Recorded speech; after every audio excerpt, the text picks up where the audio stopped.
Camera's rolling.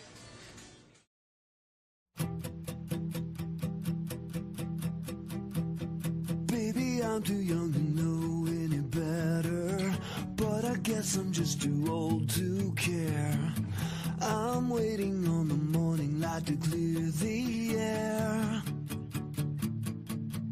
Now the sky is on with regret, letting go that you pay flags. All the silence that keep me coming back. I'm the one that you hated. You know, the one you didn't want to believe. The one that you hated. Take a look at it now. I'm the mess you created. The one that you hated.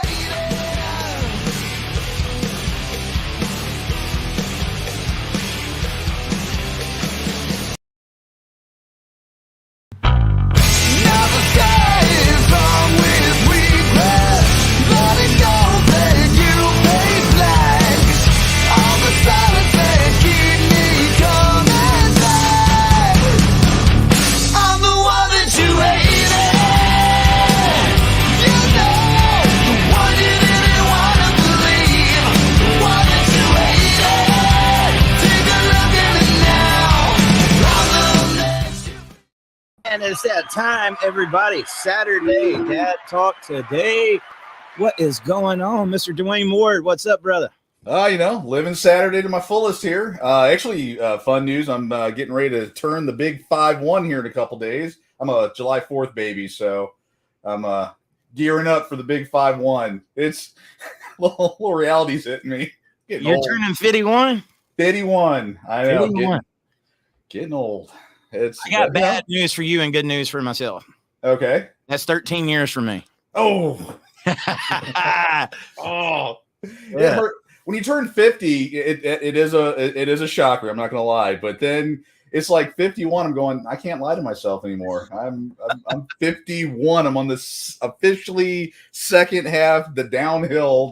No messing around there on life. But hey, you know what? I'm enjoying it. It's all good.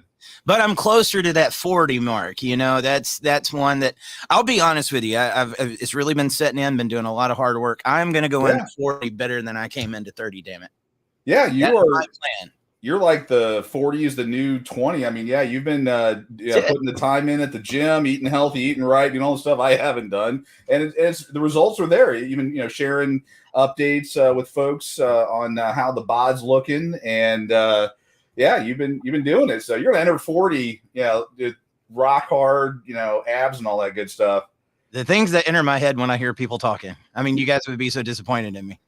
I was thinking about our show last week where he was talking about you weren't doing the gym and you were sitting at home eating ding dongs. You got to lay off the ding dongs, Dwayne. I got to lay off the ding dongs. Yeah. I blame my wife. I would be in shape. I'm going to call her out. But, like yesterday, that woman brought. Your wife is the one giving you the ding dogs? She is the one. I should be giving her the ding dogs. Oh, dude, it gets even more and more interesting. You heard it first on Dad Talk. Yeah, it's the wife giving me the ding Randy dogs. had a secret we didn't know about. Yeah. Well, yesterday, that woman. She drink Bud Light? She does not drink Bud Light, thank God. No, does not drink Bud Light. But no, she brings home a 12-pack of donuts, my favorite donuts. And this is the way she is. This is what an evil, horrible woman she is. She knows what happens. I go into this zone, this fat zone, and then I look up and I'm like, I already ate 10 and a half donuts. And then we argue about, did I eat 11 or did I give a half of one to the dog? And then we started talking about that. I ate 10 and a half donuts yesterday. Brother, I know how that goes, man. And it's, you know what? Once you start going down in that valley and you just give in a little bit, I'm the same way. Like I'll have the whole thing or nothing at all. Exactly. I'm going to do it. I'm going to do it. I don't have a cheat meal. If I have a cheat meal, I got to have an ice cream or something to go afterwards. You know what I mean? Oh yeah, and then it's like a ding dong afterwards, so to follow it up. But I tell her, hey, look, honey, I eat. My entire life is either all in or nothing, and she should be thankful because I'm all into my relationship with her. I'm not having cheat meals. I'm not having doing the. I am all in. I am 10 and a half donuts into her. That did not sound right. Anyway, you wouldn't consider ding dongs cheating? Depends on who's ding dong. I was telling my wife about that the other night, and we was laughing. I was like, dude, the second it came out of Dwayne's mouth, I knew he was screwed. I'm going to pay for that one for a long time. Better than Ho-Ho's. I don't know. Yeah, guys, a lot going on. We are going to go over some of the craziest things that we've seen on the internet, in between being able to come on here and do what we're doing with you. We have the memes and stuff going on. I think that's what you see on social media a lot, but there's some that just really stick out. Yeah. And the sad thing is, these are real statements from people. Yeah. And some of them every once in a while, you have to do some homework. It might not be somebody just looking for some interaction. But the things, even like, I don't know if you got to see the reel I did last night. There is that show called Support Court. And even though it is dramatization, what they are doing is actual real cases that are going on. And that particular case was about an attorney that had 50-50 custody with her ex. Right. And she was claiming that all of her money that she makes goes into the child. So she doesn't have any money to get her nail, hair, and massages done. Oh, and he should be paying child support because she can't have her lifestyle anymore. Was it Kevin Costner? Was that who was? No, it wasn't the Kevin Costner. Okay. Costner's, dude, I bet you he would rather be dancing with wolves than what he's going through. Oh, God. Well, yeah, I guess he understands the whole Robin Hood Prince of Thieves now, and I was going to start stealing it. Sorry, I was on the spot there. I had to come up with some Kevin Costnerisms. Yeah. Him, Prince of Thieves, yeah. $248,000 a month in child support. It's crazy, man. You just, and then, some of the memes that you showed me kind of before we got on here, some are going to be just, initial reactions, but some of them that you showed me, I'm not taking credit for that. These are your memes. Yeah. These are Dwayne takes all the credit for it. I will interact with it. But he did a really good job at picking these out, and I'm sure they're going to blow your mind. Really quick before we get into that, though, guys, if you're watching this feed, do us a favor. Oh, yeah. We didn't have this planned for a very long time, so please like it, share it, comment, interact with us. We'd love to see your comments. We'll read your comments on here. We're glad you're here. One of the very first documentaries finally got completed, and right before we came on, I shared several minutes of it with Dwayne. Dwayne, what were your thoughts? I've been blowing smoke up people's asses when I tell them how good the production is going to be on these. Holy ding dongs is all I got to say about it. Seriously. He's like, I got to show you this thing. And I'm like, all right, cool. He pops it up, and I thought it was a production movie. This is not, it had all the elements of a movie in it. The I know we can't give away too much, but the reenactment scenes that you let me see a few parts of, top notch. The dialogue, the conversation, what was happening, the interviews, even down to the 3-second screen changes. It's all there. It's top notch. A lot of hard work. You brought it. Yeah. You have brought the heat on these things. It's not some guy with a handy cam doing this or whatever. It is high quality all the way. Spared no expense, as they said in Jurassic Park. It's awesome to see the issues finally getting the attention that it deserves. And get on Substack, get ready for it. This one isn't going to be on Substack. Oh, it's not. Okay. Unfortunately. So I got several different projects. I even get confused with it myself. This one, they'll probably be having to look after distribution because there was somebody that took notice to what we've been doing here and put a lot of money behind these episodes that are going to be coming out. So I hope they get out there and just hit, dude. Yeah. There's 2 more episodes that are being lined up with it. It will be a mini series. Right. And hopefully when it gets released, people will start noticing the challenges that these guys are going through. Sad thing is, many people just don't understand. Even if you look up on the internet and try to find out the challenges that men get. Dwayne, we was talking about this before we got on here. If you look up, what was it that you was looking up and what was the results that you got? Stupid blank things women say, dumb statements by women. I tried a number of different searches through Google and other search engines, and all it would return was dumb stuff guys say or dumb stuff girls wish guys would stop saying. It was all slanted. It was nuts. It was impossible. I just couldn't do a quick Google search and find statements, although they're out there. Dude, if you look up domestic violence where a woman's hitting a man, everything that'll pop up would be where a man is hitting a woman. Oh, yeah. It's the same thing with these custody exchange murders. That was one of my very first experiences with it.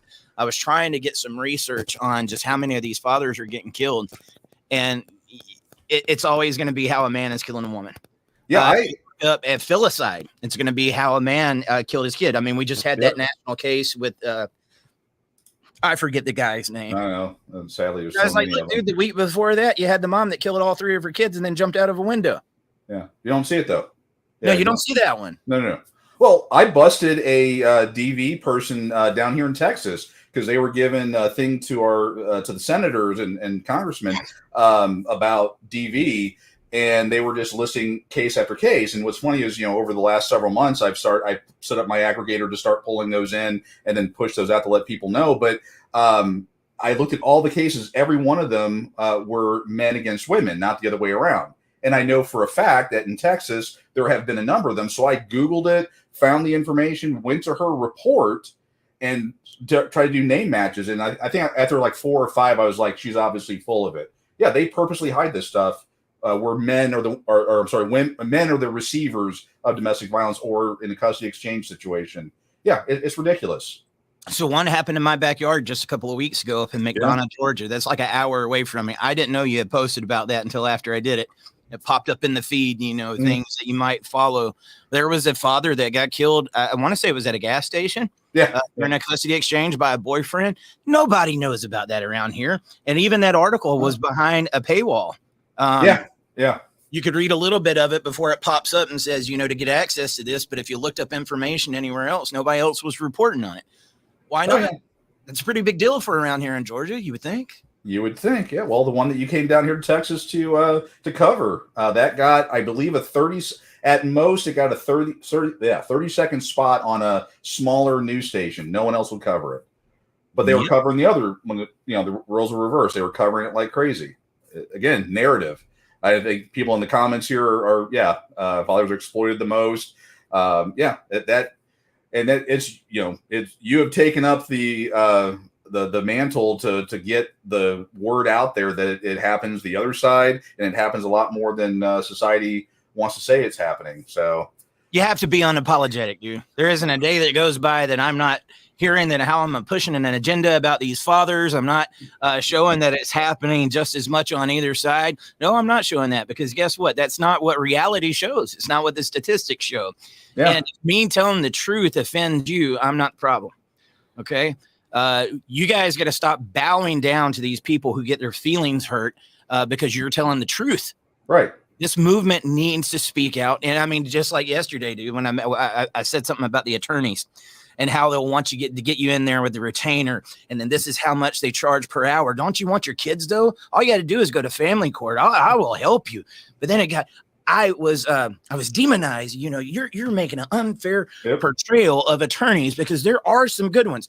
So you want me to not talk about the majority of these shit bags because there's some exceptions out there. Right. If you're a good one, you don't mind what I'm saying. Exactly. Yeah. Right. For the women, that support the show and are, lock arms with you and all that. When you talk about, women doing XYZ, they're not getting offended. It's the ones that probably are doing it that are getting offended.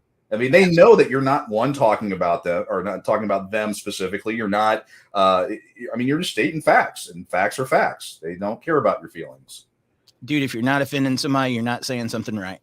We're not here to make friends, man.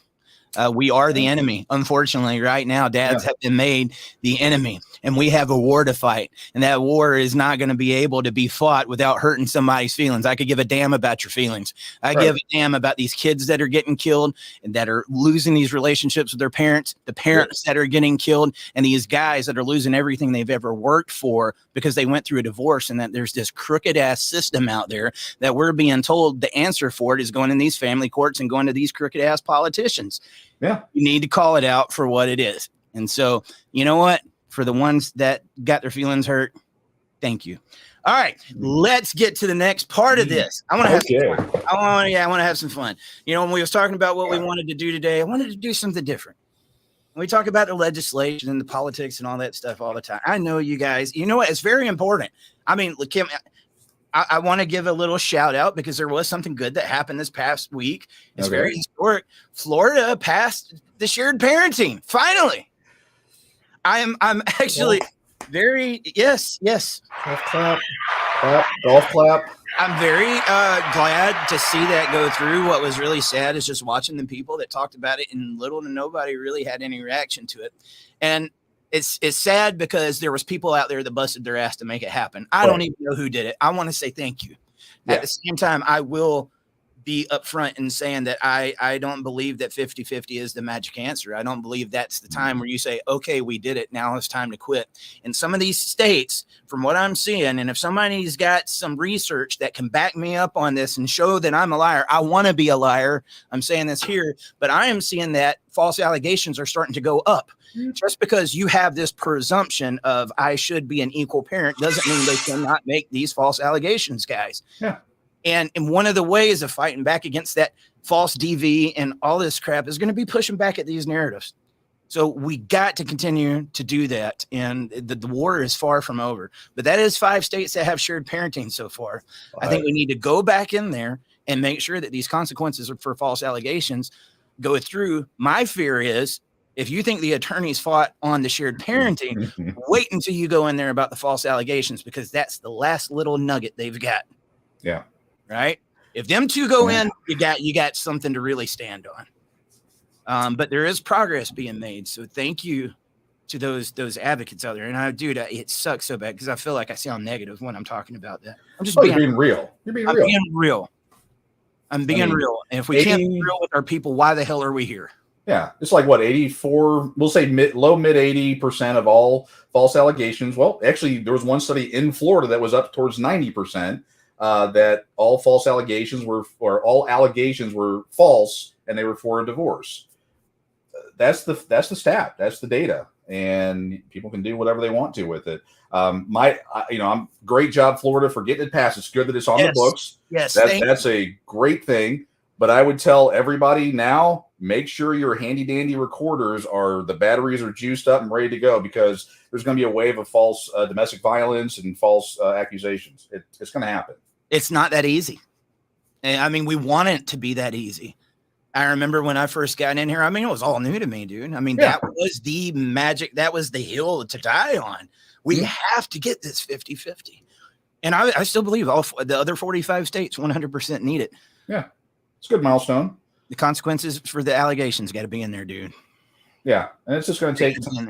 The Me Too movement seems to be getting a second breath of air lately. Have you guys noticed the amount of allegations that have all of a sudden been ramping back up? Well, the Marvel character Kane, I can't remember his actual name, but he played Kane in the one of the more recent Marvel movies. He got nailed for domestic violence. He beat it with a bunch of money, time, and anguish, and it of course cost him some jobs, I'm sure. But it does take time, but it's happening. Domestic violence, false allegations are happening. I want to take some time to read a comment here, and I wanted you guys to help me cheer this lady on. We got a grandma up in here. Erica Elvina Brown. She said, I feel blessed to watch this live right now. My son is dealing with a vindictive baby mom, and it's so stressful and tiring on our family. All the games and lies she's allowed to get away with and have a judge side with her. That's the thing. That's when I talk about these allegations, even if it goes in there with the presumption, you're supposed to be 50-50. That does nothing when you have a case when there is a vindictive BM, the baby mama terrorist, as Larnell Palmer would say. Nothing is off the table. They don't care what it does to you. They just have one thing in mind, is making sure that they keep that control and they have that kid. And it's a weapon. It's called the silver bullet for a reason. I guarantee, even if the laws get changed, dude, it's not really changing the way that the people are looking at these dads, man. Right. Oh, yeah. The more that time goes by, I hear more and more people talking about it, but guys like me get considered as extremists. Yeah. Just for talking dad talk. I mean, like I said, I'm not apologetic for the words that I got to say, and I give a shit less if I hurt your feelings. But at the same time, aren't we talking common sense here? You would think we are. Whenever we say, dads are important, well, moms are too. Well, of course they are. We're designed differently. They weren't. Yeah. It's one of those I saw a meme somewhere where someone said, I like tomatoes, and someone said, oh, you hate potatoes, you hate, green beans, you hate, and it's like, no, I'm not. It's not to the exception of it. That's the way. It's like people are looking for that argument. Like if you're pro dad, you're anti mom. That's never been what this platform's been about. I don't get it. One comment that really stuck out to me last week. I was trying to get a little bit more of awareness about how the welfare state really created the fatherlessness epidemic that we're seeing in the Black community. Yep. So I had a post that went out there. This lady gets on there talking about how that wasn't true because of what went on in her custody case. And I looked at her profile picture and I was like, this makes no sense unless you're going to tell me you identify as Black, because I see a white woman in this picture. How do you know what's going on in the welfare state? And then they call you a racist or something afterwards? Yeah, it's just trying to find a way to. I can say this, can I? I didn't say nothing wrong. Yeah, well, it was just true. The way that the welfare state was created. I mean, you look over the past 50 years that legislation was created, and the amount of fathers that are in the homes in the African American community right now. If there's anything racist, it's those laws. They're not only racist; they were sexist. Yeah. Oh, and they get upset. Yeah, there was another meme that came out. I don't know where it was, but someone was talking about women doing it all on their own. And I made the comment of, if you're getting child support, EBT, welfare, etc., you're not doing it on your own. Oh my God, they came out in droves on that one. There was a lot of Karens in that one. You can't hit that fragile ego. And all I'm doing is stating facts. But yeah, I mean, if you look at the data in the Black community, 75% of children are raised in single family homes now towards women. That wasn't the way it was. Actually, there was a study done years ago that the strongest, and this is going to piss people off, but the strongest family unit was the Black household. That's a fact. I'm a white dude. I should be like, oh, no, it's not. No, the white guy is, or the Asian guy or whatever. No.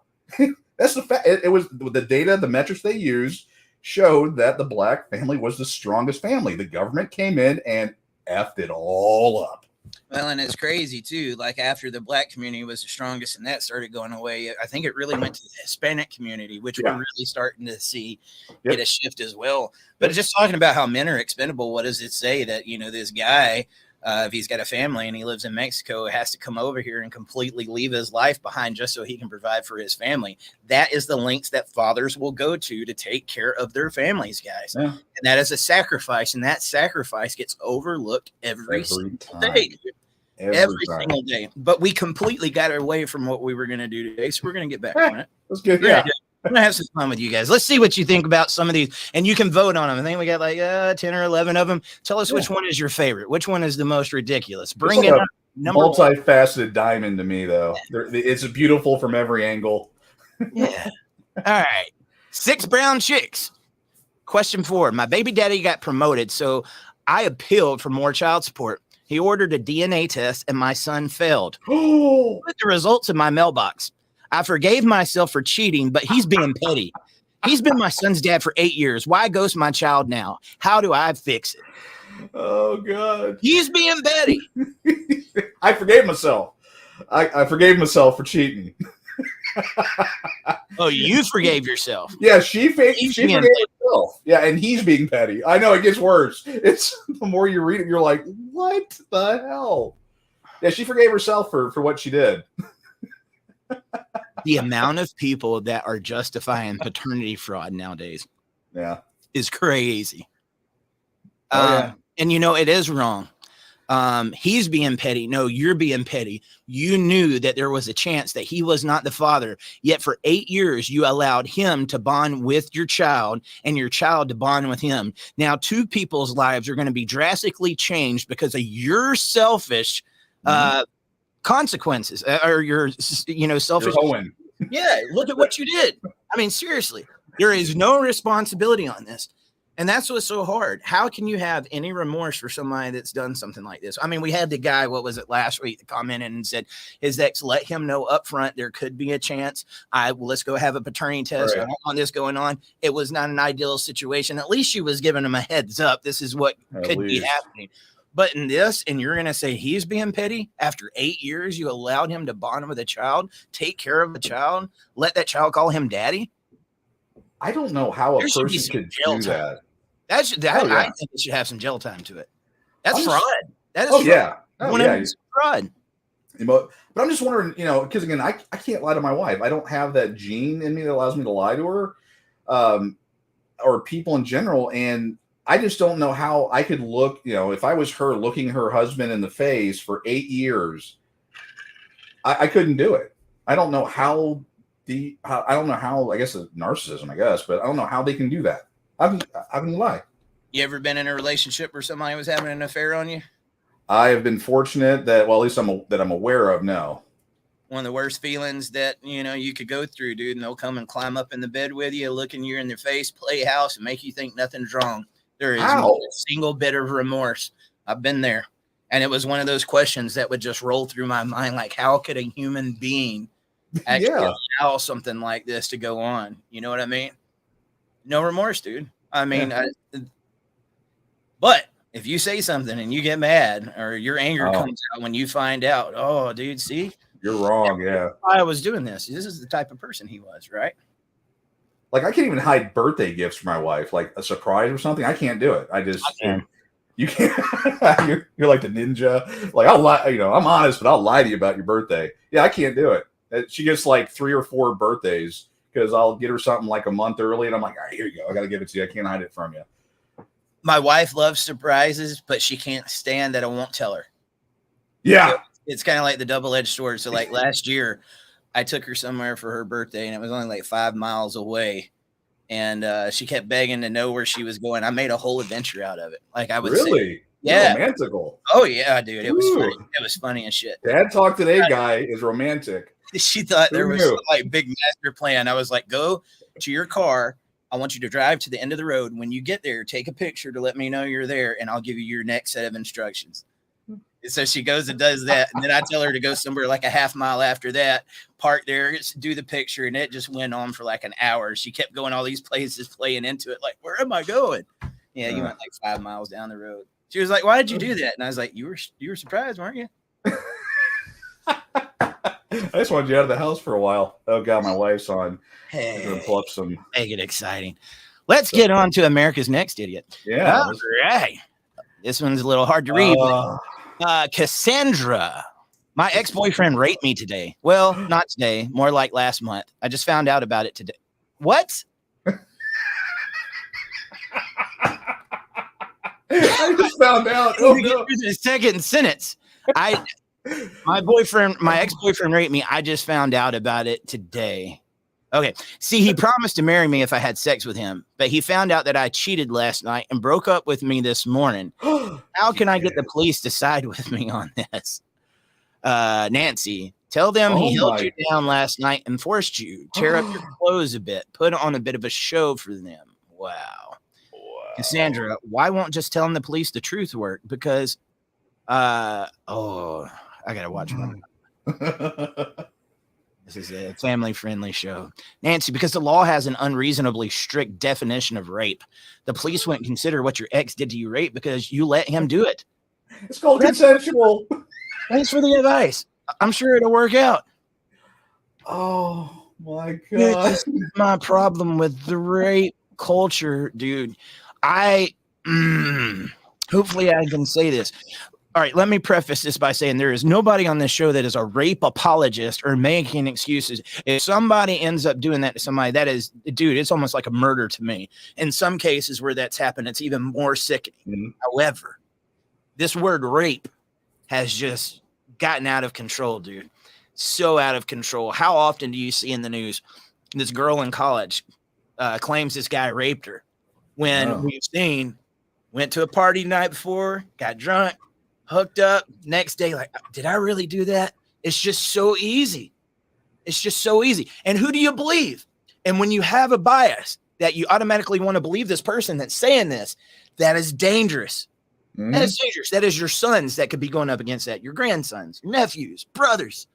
And you see stuff like this where they're actually encouraging, they're going to say he didn't rape you. Tell him he held you down and he did this. if you slept with him knowingly, no matter what your plans in the future were, that was consensual. That was not rape. Right.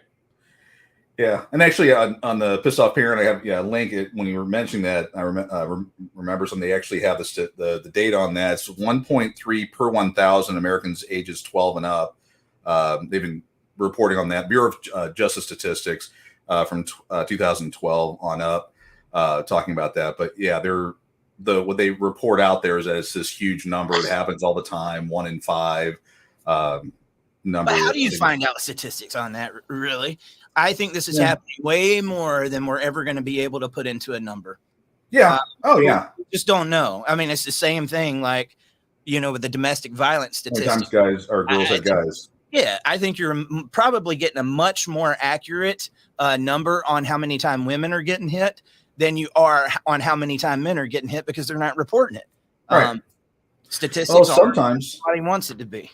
Well, sometimes it's the way they define the statistic, because on the issue of grape, when they define what grape is, it's the penetration from the perpetrator to the victim.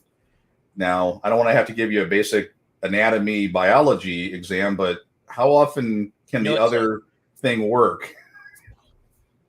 Not very often. Brooks McKenzie was telling me about how they come up with this research, and it was very interesting. Like he was saying, if you got somebody that's biased, they could come in there and say, well, more domestic violence happen in summer months. Mm-hmm. I forget. I would have to get him. He talked on the show. I just realized when I started to get into it, like they can make it look any way they want to. Oh, yeah. Really. It is so easy to skew. I would really like to know the numbers on how many people this is happening to. I believe it's happening way more, but guys don't have a place to speak up or where they are believed. So the amount of false allegations going through, a lot of these guys are probably just glad if they can get out of it. Like, oh my God, thank God I dodged a bullet on that. Right. No, hell no, dude. You go through something like that, start speaking up, guys, because it's going to happen to the next person, or it could happen to you again. I've seen people that it's happened to numerous times. And if it happened to you once, the second time, it's going to look way more believable. Now, there's someone close to me that through her job situation, I have to kind of keep it general here, but a person was doing something inappropriate, and management didn't care. It had actually been reported to them before by other people, and they continued to not care. But once she started asking around about it, she found out that this person's done it to other people, and they didn't report it. And then management people will keep that stuff hushed up. They won't do anything about it. So yeah, we don't know what those real numbers are, because if a woman gets raped, that's a number of times they'll not go to the authorities. They'll be shamed or hushed up or whatever. Not the topic of this meme, because she said that she just found out. a little different in that scenario, that she just found out. Of course, I'm wondering if she was also trying to figure out how much money he made, but that's a whole different topic. Oh my God, I had sex today. No, it was a month ago, but today I just felt it. It hit me. Yeah. That's that. Yeah. And I would say, guys, you need to get a written, documented, recorded, notarized, especially college guys and anybody, get it notarized for being consensual. I'm sure there's a form out there. Get it done, or wait till marriage. Anyway. All right. Next up on the idiot scale. Hey guys, remember we're voting on these. The Sagittarius. Sometimes you don't even realize you was sexually assaulted until months or years later, or even decades after he earns enough money. Oh, that's a good one. There you go. That's a good one. The Sagittarius. That's only what I just reminds me of like the Bill Cosby. Like how many people had to come out against him at once all those years later? Mm-hmm. Yeah. Oh God, that happened to me. Oh, that was me. But that's not to say that some of that doesn't happen. I mean, look at Epstein. Then you got Epstein, yeah. Dude, have you seen that reel? I'm getting off topic here. Where they got Alex Jones in court, and they was like, would you like to tell us about the allegations you made that there is government officials that are helping with pedophilia? Oh, yeah. You mean like Hillary Clinton and Jeffrey Epstein? Amazing. I'm not saying I agree with everything the guy says, but it was just like, Damn. He just signed his own self-deletion there. Others calling up. I'd like to order a self-deletion, please. Wow. Yeah, didn't even have to think about it. That was amazing. All right. I don't even know what to say about that last one. Yeah. Be careful, guys. All right. Lilith, Female Strategy Podcast. So what? Supporting a child that isn't genetically yours isn't harmful. For you not to support that child, the child would be harmed. Therefore, paternity fraud is morally justifiable. Even when women commit paternity fraud, nobody is actually being harmed. Tell that to the men who have been forced to pay child support under penalty of law. It's not just about child support, dude. I mean, you create a bond with that child. They think that you are the father. And if you think that women had the power over men in just regular cases in family court, imagine finding out he wasn't the father. She's got ultimate rights. So if you find out that it was a charade, she can easily just complete. I mean, look at Carnell, dude. Carnell still wanted to see his child after he found out after 11 years the child wasn't his. He wasn't allowed. Yeah. Men, we love differently. I mean, when we create that bond, it's a bond. And it sucks because that guy, and I understand why they say this, is I've raised that kid for all those years. No matter what, it's still my kid. And I get why you say that. But dude, there is a guy out there that is the dad that probably does not know that would have loved that kid just as much. And you both got screwed by the same person. Yeah. So it's making somebody an enemy or like a deadbeat that doesn't even know what was going on. He was a part of the charade just like you. And if guys would let their egos go to the side and actually work with each other, you could overcome some of this stuff. And dude, that's easy for me to say. That would be one emotionally charged situation right there. Yeah. But if you think about it sensibly, doesn't that make sense? It does. Yeah. If both guys work together. I've seen, articles and people, being able to work together for the common, the love of that child. But yeah, shame on the woman for doing that, putting the guy in that situation. Absolutely. It's horrible. Yeah, all right. Coming up. Do you have your own spot, cart, and job? Sorry for the interrogation, LOL. I'm just not into dating losers. I'm sure you can understand.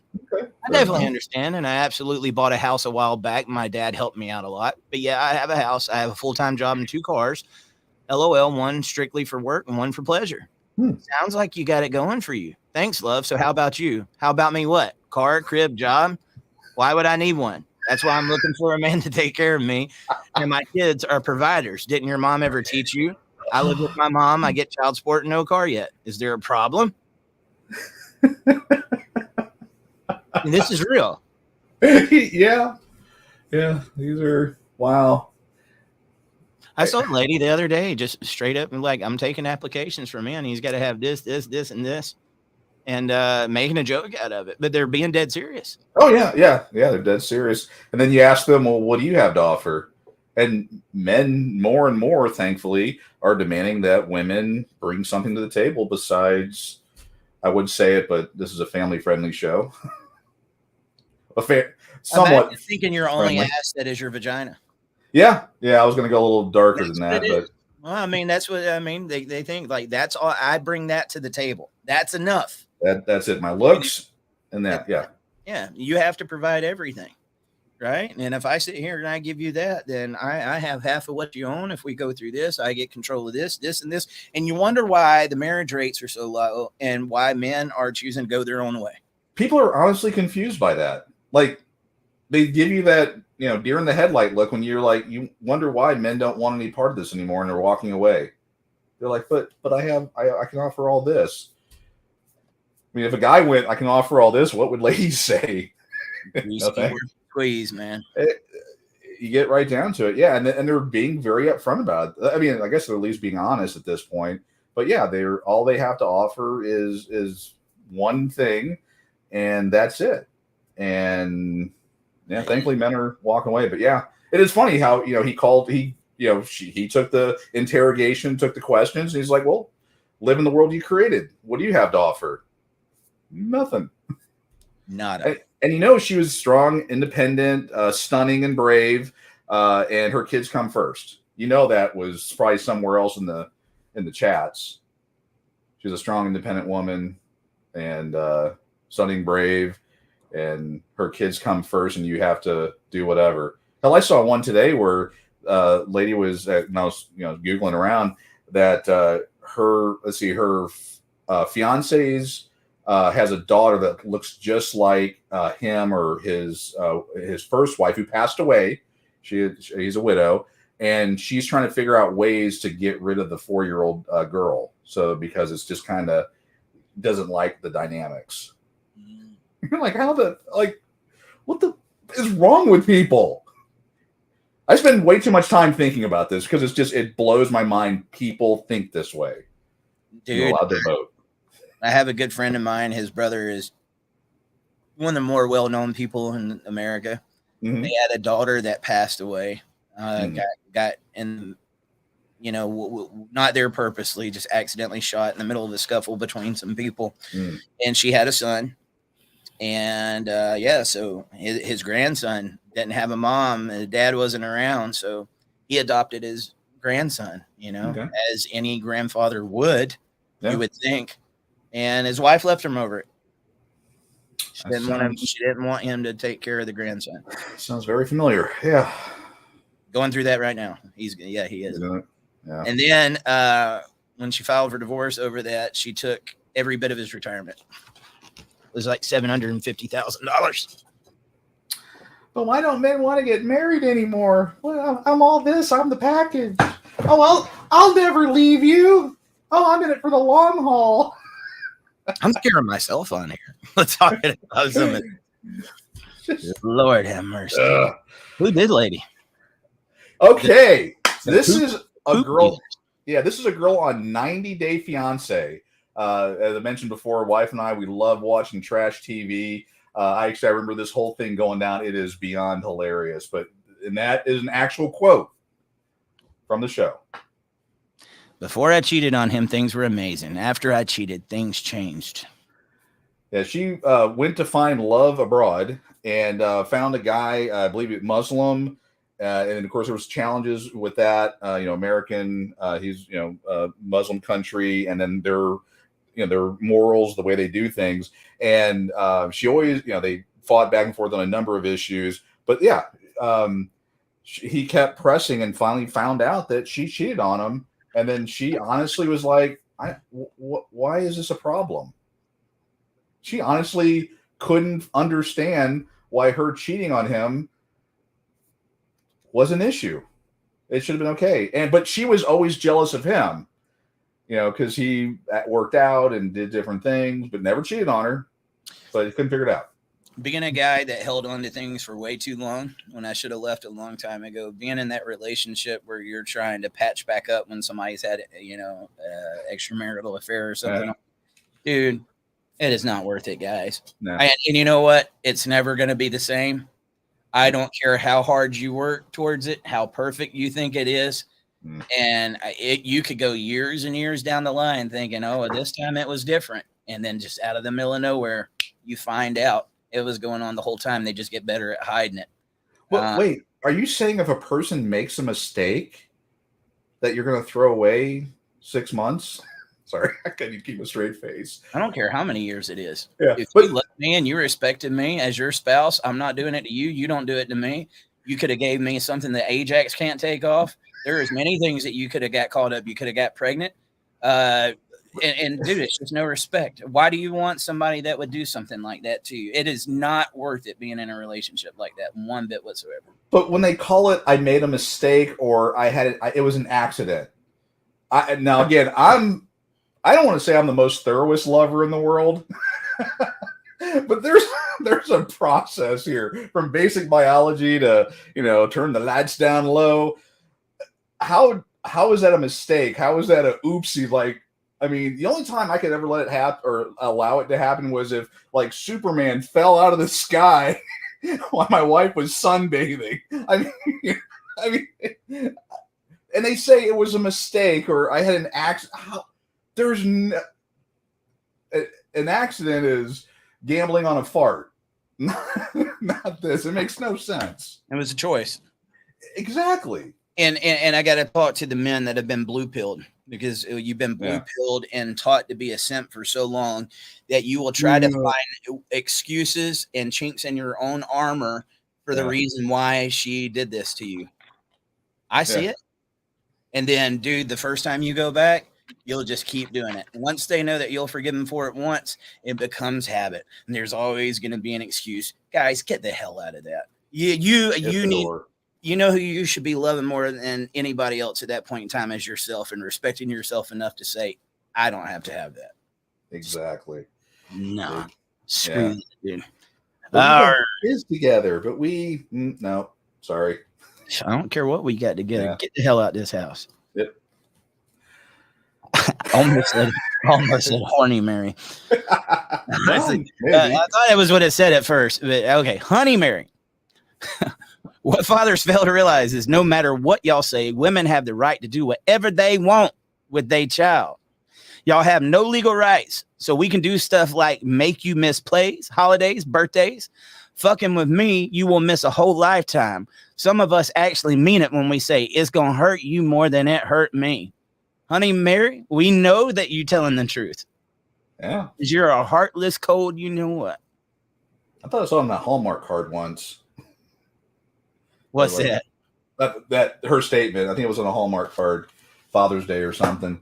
Yeah, that's, and you know, I bet she was the most loving woman in the world when you first got together, and then you know that chemical just kicks around. They show who they really are, and that's who they really are. I do remind that thing that I put on right before we got here. That, you know, every guy has been with a girl that says, "I'm not like other girls." Oh God! And when you get with her and you're with her for a while, you find out she is just like all other girls. Sometimes even worse. If you get with somebody that says, "I'm not like the rest of them," you are an idiot if you believe it. Run. You know what? People like that are not like the other ones don't have to tell you that. You'll see it. You'll know it. They don't have to make statements like that. Usually when they do that, they're trying to create an image. Right. Yeah. Yeah. Don't the girl that says I do it on my own, I do this, and they say it, they're not doing it. The girls that I'm not like other girls, no. They're 9 times out of 10 they're lying. People believe. And they believe. They get love bombed and they believe it, and doesn't turn out well for them. All right.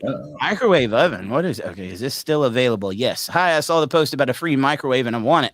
I'm a single mom and need it for my kids. Okay. Well, it's still available. So just let me know when you want to pick it up and I'll have it ready. I can't pick it up because of my kids. Can you deliver it to me? No, sorry. Well, if I come get it, will you give me something else to make it worth my time? Another kitchen appliance like a mixer, but just if it's made by KitchenAid and not cheap or broke or damaged. No, but I'll take half off my asking price for the microwave. Huh? You said it's free, and half off nothing is still nothing. That was sort of my point. If you want it, come get it. Otherwise, don't. It's all the same to me. No, you're dishonest and trying to take advantage of me and my kids. Oh, it's never good enough. Single mama card. Oh, yeah. You know what? A couple years ago, I put something out on Marketplace saying specifically to single fathers. I had like some furniture that I was able to get rid of, and I put on there free because again it was a bunch of single mom. I said, all right, single father, have a piece of furniture, come get it. You would not believe the shit that I got over that. All right, say that again. So on a Facebook Marketplace, I had a piece of furniture. I'm like, hey, I'm gonna go ahead and donate, give it away to whoever on Facebook Marketplace, and I put on there free, free to a single father home. This piece of furniture, come get it. And the shitstorm that I got from women in general was through the roof. They lost their whats. Not allowed to talk about dad. Yeah. I'm like, I can give it to whoever I want to. It's my furniture. But they felt entitled, just like this lady here, felt entitled. I'm a single mom. I'd say this also. This ticks a lot of people off, but if you have a guy is in a child's life, or you got divorced, you're not a single mom. You're not. No. You're a woman that is raising kids. And if you're whining about it all the time, give the guy 50-50, or give the kids to him. Quit whining about it. All right. Subject. I want my fiance to get rid of his 4-year-old. This is the one. Okay. Message. Hi, Talks with me. I need some advice from the mommies on your page. My fiance has a 4-year-old daughter. Her mother passed away when she was born. He's been raising her on his own ever since he lost his wife. I am now in the picture, and we are set to get married in 2022. I'm also 7 months pregnant with a precious little girl. I am not the stepmother type, and I know I won't treat his daughter the same way I will treat our child. To be quite honest, she gets on my damn nerves. For one, the little girl looks just like her mother, and having her around constantly reminds my fiance of his dead wife. Second, she is very attached to her daddy, and I'm afraid this is going to take away from my child's bond with her father. I basically want to tell my fiance to get rid of her. She can live with her grandparents, or she can find her a nice family that's looking to adopt a child. I don't know how to approach the situation, but I need to find a way to convince my fiance to let her go. I promise I am not a bad person. I'm just trying to look out for my child and make sure she receives all of her daddy's attention without having her older sister intervene. Please help. Now, this might sound ridiculous, guys, but as a single dad out in the dating pool, the biggest challenge I had, Dwayne, is I would date a girl for a while, didn't want to bring her around the kids right away. I messed up right out of my divorce and did bring another woman into the picture and realized later on the mistake that I had made. Right. I can't take up for myself on that one. I was not in my right frame of mind, and there's no excuse. Right. But I would date these women for a while. They would seem okay. And then when they would come around my children, you could just see it just wasn't there, dude. Yep. Which I know it's not their child. But that was the difference when I got with my wife. Like, I can honestly say she made no difference between her children, my children. I mean, it was the first time I had seen that, because every other person that I had been around, I mean, dude, even I don't want to go too much into my triggered. I mean, yeah, dude, it's a triggering moment. You get with these women. I mean, if you had kids with somebody else, there's just these women that will never treat them. They will never treat them like they're going to treat the child that you have with them. And right. It's sad. It really is. You knew that came with it, right? Yeah, it's part of the package. That's what we're told. My kids are part of the package. You have to treat us all. And I don't know, the guys, at least the guys I'm around, they do treat their bonus children as part of the family. I would even argue that they go overboard in being nicer to their bonus kids over their biological children, trying to, deal with some of the inequalities there. But yeah, I don't know. I would hope the fiance is reading that and he runs. No, I mean, probably, and the sad thing is there's probably so many women in there to back it up. Oh, I'm sure. Exactly how you feel. I know exactly how you feel. You got to understand that's his kid, but we go through it too. Yeah. Oh yeah. Oh, dude, man, I don't know, man. It's been this way, all week. It is hot as balls out here. Really? Yeah, man. Like my AC must not be working. Dude, what's it like there in Texas? Well, it's a cool 96 degrees outside. Inside is a nice. I think I'm at 70 or 71 on the second floor. So I like this fat guy needs to keep it nice and cool. Can I tell a funny, unnecessary story? Please. I was off with my father-in-law the other day. We were going to get a hunting house, and been outside working, and so I had to go and use the bathroom. And I noticed while I was in the bathroom, I looked down at my boxers, and there was these two perfectly shaped balls of sweat on them. That was it. No Frank, just the beans. And I looked at it, and it's very rare that I see something that I laugh out loud. I'm sitting in the stall laughing because I see the sweat from the beans. You should take a picture. I know it. I have kicked myself in the ass ever since, dude. I came home and told my wife about it first thing. It's like, I had the most hilarious thing happen today because I knew she would have laughed too. Yeah. It's like, why didn't I take a picture? I'm not even gonna lie to you. I wanted to make a meme about it. I've looked for a stock picture to recreate it, and there's none out there. No. That's my idea. It was perfect, dude. Perfect. It was perfect. It was the most comical thing. It's okay to laugh at yourself, guys. Oh yeah. If you look for something to put a smile on your face, you'll find it. That was mine.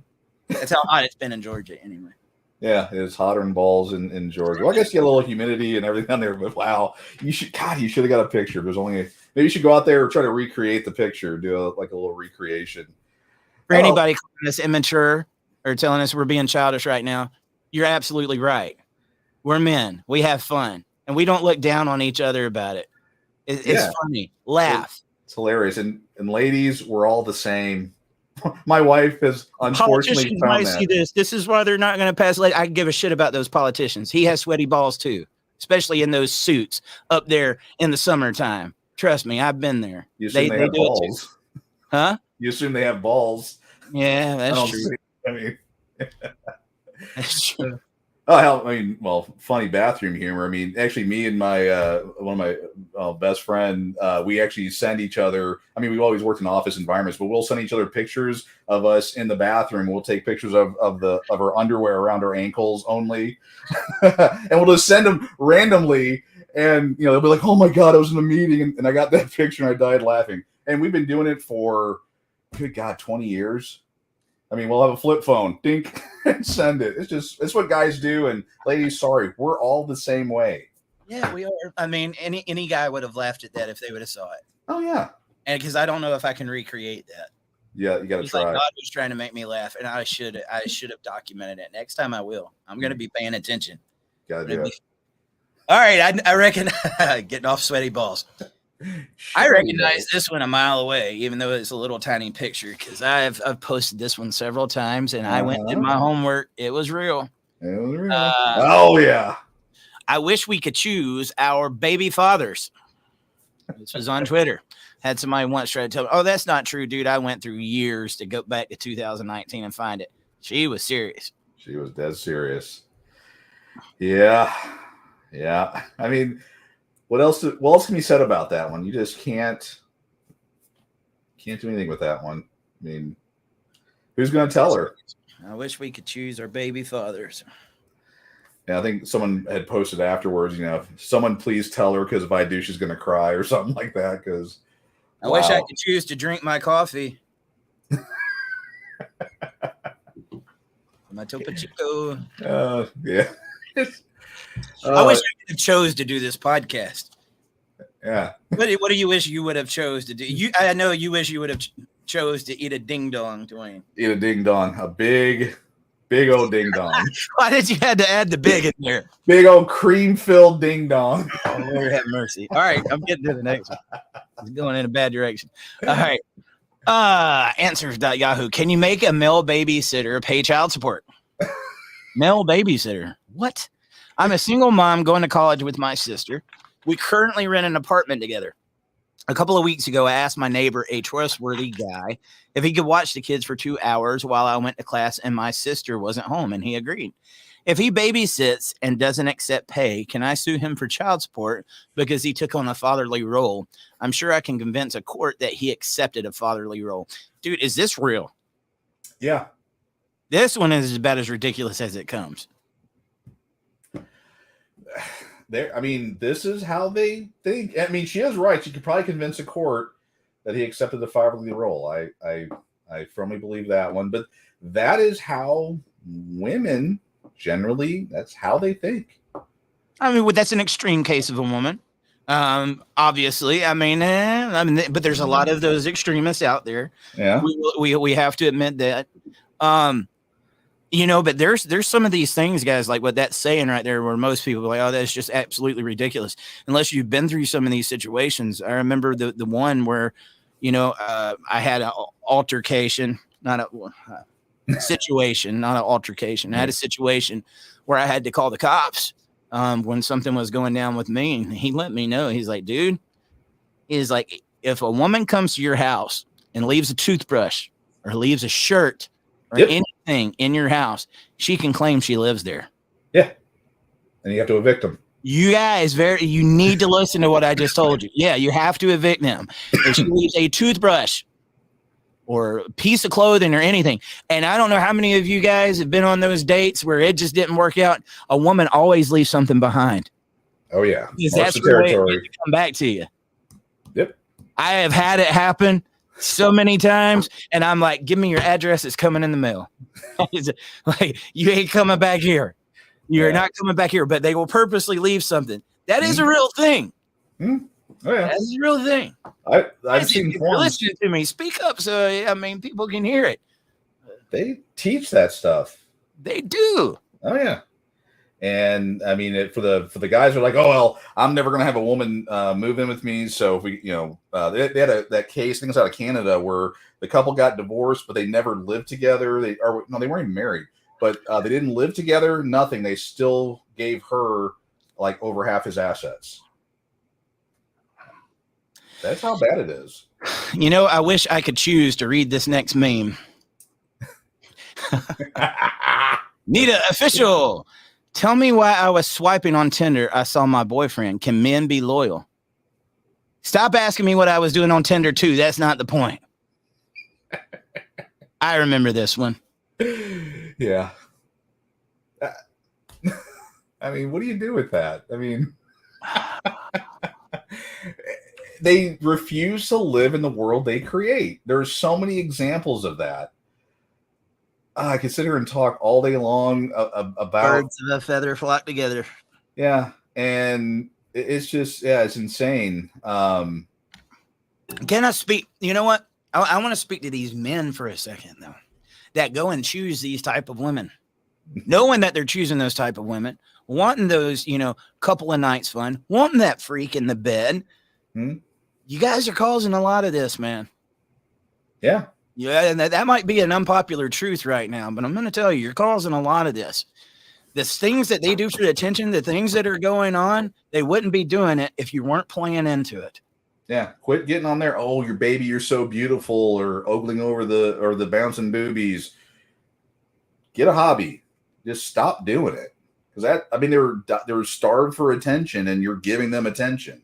Hey, I cooked bacon for breakfast, and you'll have like one little strip of bacon in the picture with like double D's hanging out. Yeah. Oh, yeah. Honey, we know what you're trying to get attention on, and the guys still play into it. Are you that thirsty, guys? We're dumb. We are dumb. I mean, yeah. I mean, that's the reason why this exists. I mean, nature, obviously, if you're attracted to it, we have that desire to want to go out and create, procreate, and do these things. But guys, you got to stop playing into this crap. That's what's causing a lot of this culture, and it's what's causing a lot of you to get trapped. A lot of these girls that you plan on just meeting for one night, and then ends up giving you a lifetime of terror. It wouldn't happen if you weren't doing that. Yeah. That's why I can't, disagree with the MGTOW guys too often. I mean, I can't either, dude. I mean, I can't. They've got it spot on.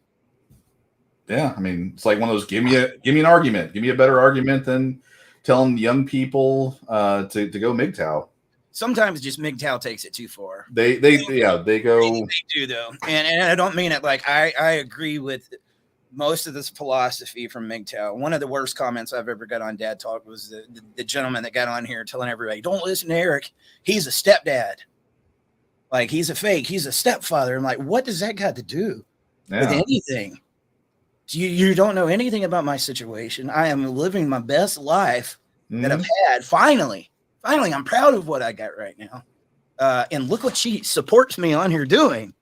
I must have, I probably did something right, guys.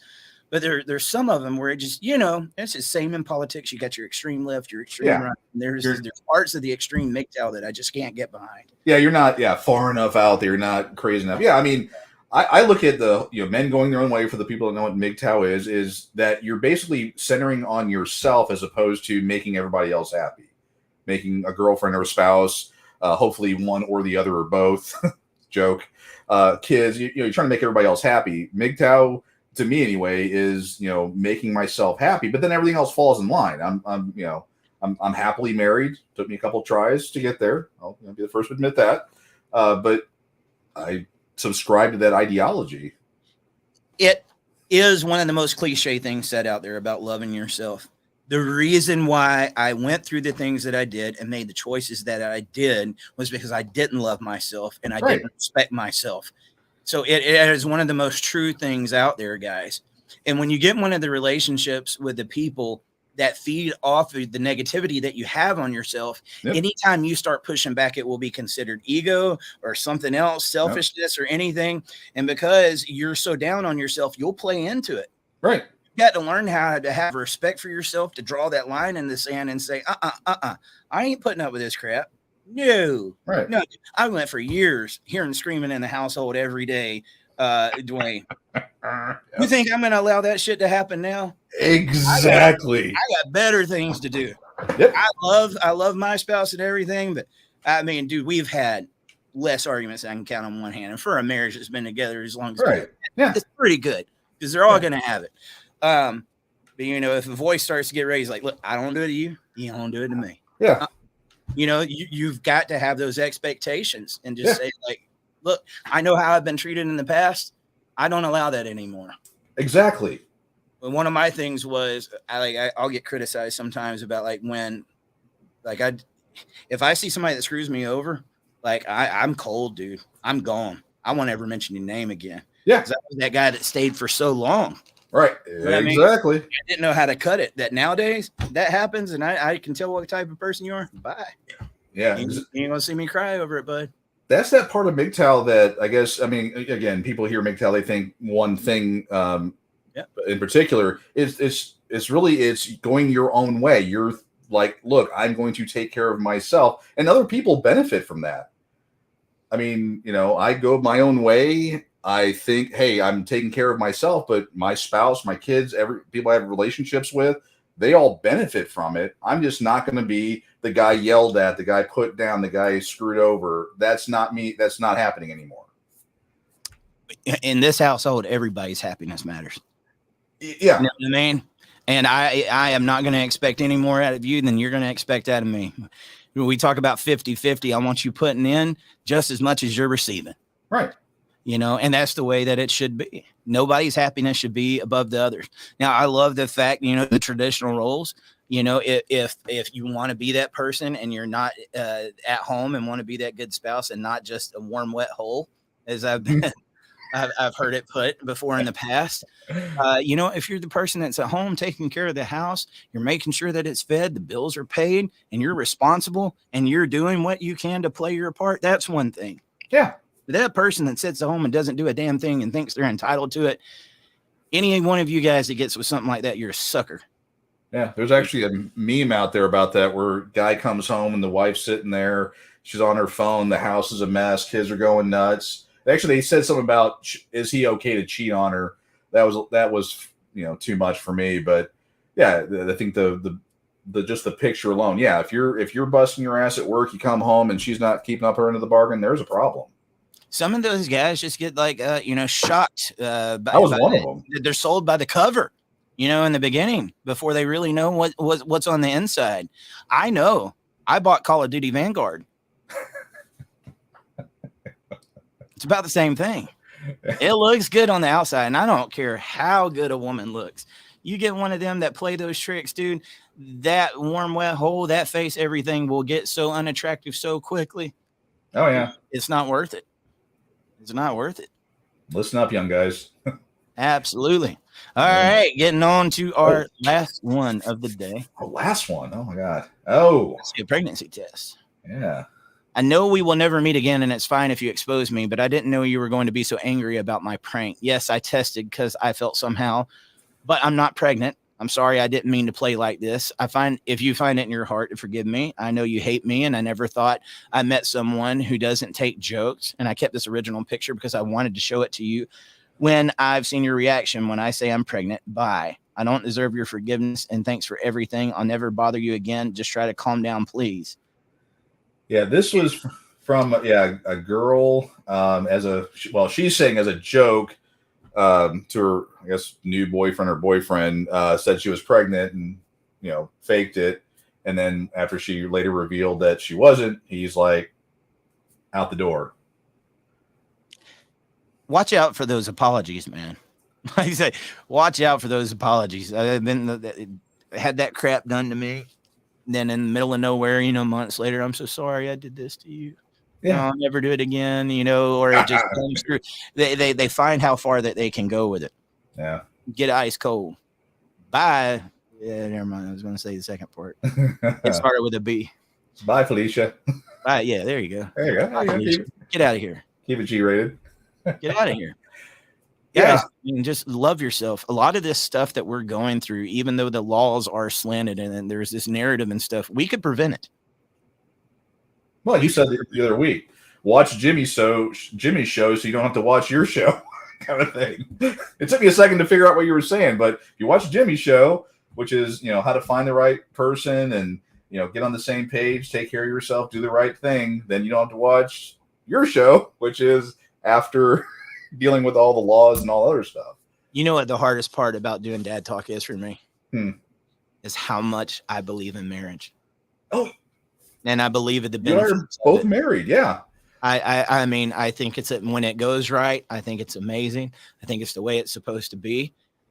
I out of all the different phases that I've had in my life, I've been the single guy, I've been a wild, crazy guy, I've done a little bit of it all. Right.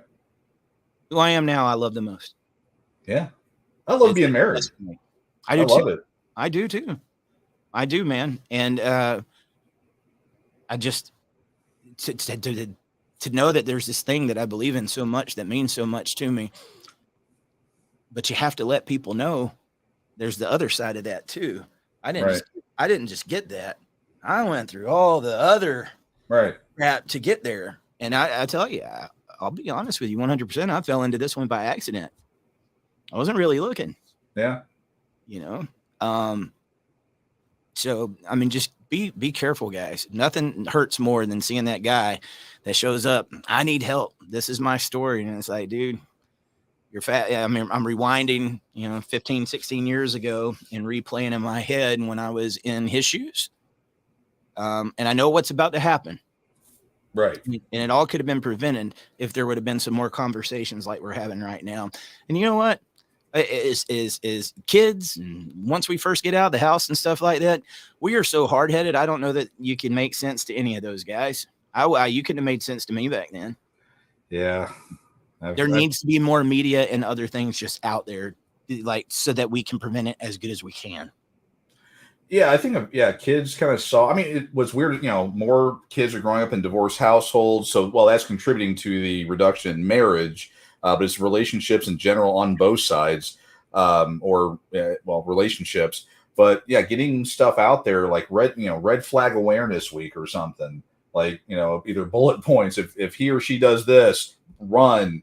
But so many people, they see the red flags, they choose to ignore them for some reason. Because I think they have that idea in their head that they want that perfect relationship, and they've invested X amount of time in it, and they just ignore so much and put up with so much until it just turns into this big, huge shitstorm.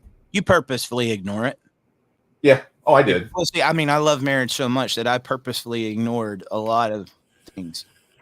Yeah. I wanted, my kids at home. I wanted the nuclear family. And I knew that when red flags would come up, it's like, I know what's going to happen if I search into this. I knew things before they even happened, dude. So, and it was still shocked, when you find out about it. But that's the lengths that a lot of these guys will go to. And it's just not worth it. That is not a life, man.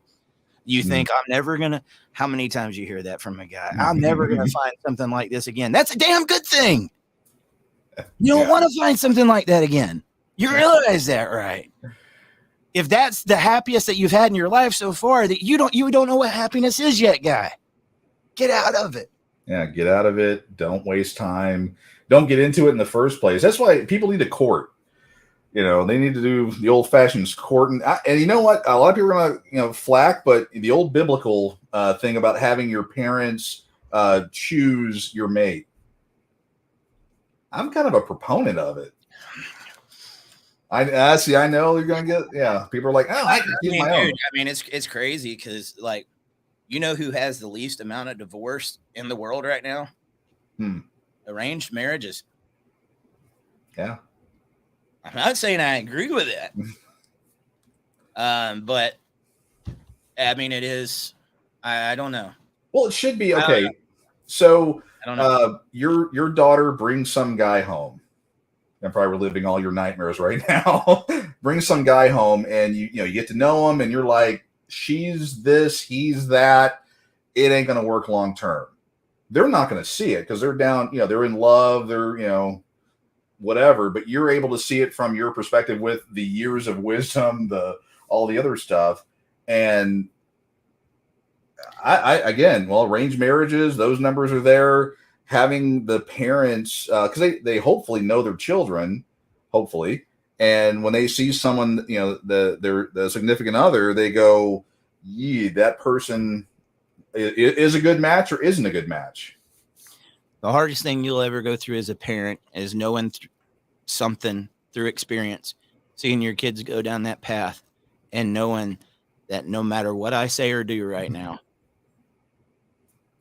Preach. Yeah. And then they've got somebody on the other side that says it's okay. That is the most hurtful thing I've ever been through as a father, outside of not being able to see the child at all. Okay. I mean, I love my kids and everything I've done. We don't want our kids to make the same mistakes we did, but we live in the real world. A lot of times they're going to make those same mistakes. Yeah. But I mean, that's been a big problem for me, dude. And I try not to bring, the personal life in on it too much, but that one stings. That one stings. And then there's that part as parents where it's just so hard to let go, because it's one of those situations where they got to learn for themselves.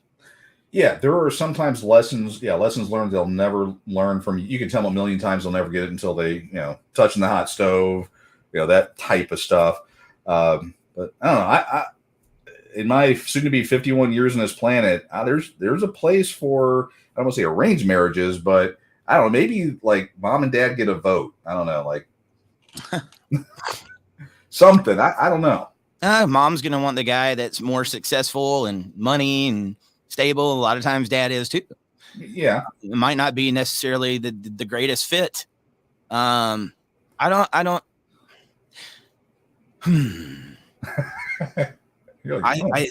We need to make marriage popular again and meaningful. But in order to do that, we need to find those traditional roles again. Yeah. I think without getting those traditional roles, it's not going to happen. Yeah. I mean, look, everything traditional, everything, the world as we've known it and lived all these years, it's got us to where we are now. And just the past 5 years, gender roles, everything is completely changing. Yeah. Marriage, the nuclear family, everything is changing, guys. It's going to take a lot of work to change that. A lot of work. Oh, yeah, a lot of work. The thing is, you're talking about like sitting down, talking to your significant other and having those conversations. What I'm finding, and what I've learned over the years, is that people say stuff and they don't even mean it. Like, because, again, men and women sit down and marriage is a lifelong commitment. No, it's not. It's most marriages end because the feels go. That's not a reason to get divorced. But women, they'll believe it. They'll pass a lie detector test on the front end, but as soon as their feelings are hurt or they don't like you anymore or whatever, they're gone. You know what? The two main things that don't matter in a marriage or a wedding anymore? What? The white dress or the house. Yeah. It's just, word, salad, word, salad. They all wear white dresses and we know better. Exactly. Yeah. I mean, the white dress. I remember you from high school. Exactly. It's weird, but women still want that expensive wedding with all the trimmings. It just doesn't. And as a guy, I'm just more logical. Like, what's the point? When I knew that I picked the right one was when I'll go to my wedding and I didn't see it until I got there. And instead of this big fancy cake, right, I have a Teenage Mutant Ninja Turtle cake, little small cake. I was like, that's it. Your wife and my wife got to hang out. You know what my wedding cake was? What's that? Metallica, Master of Puppets. My intro song was Injustice for All. Really? Yes. Oh yeah, I gotta play it. Yeah, it is. I'd like to find it. Yeah, I was like, and my cuffs were from Metallica because everyone knows I'm a huge Metallica fan. But yeah, my wedding cake was Metallica. So yeah, I don't want to say that's when I knew she was the one. Hopefully, I figured out before then that she was the one. But that was more icing on the cake. Dun, dun. But yeah. Well, I would bring up this comment from Mr. Steve. He said, I meant talk with your adult child when they were talking about marrying this person about the red flags and green flags you see in the other person they are thinking of marrying, or at least try. I agree with that, Steve. I mean, but again, go back to your younger self. I was married at 18. My mom and dad both. It was like, no. I snuck off to the courthouse. My first marriage, yeah, dude, I snuck off to the courthouse, and there was nothing that could be said. And you know what? I look back at it, my mom and dad was right. Now years later, I'm doing dad talk, telling all these guys about the mistakes they can make in life because I went and made them. Yeah.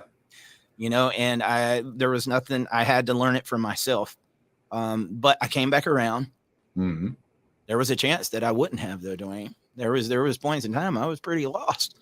So it's the hardest thing you can do as a parent to say, like, I've done my job. I've done what I can do. I've got to trust that all those years of parenting and love that I showed this child is going to come back around. You know? Yeah.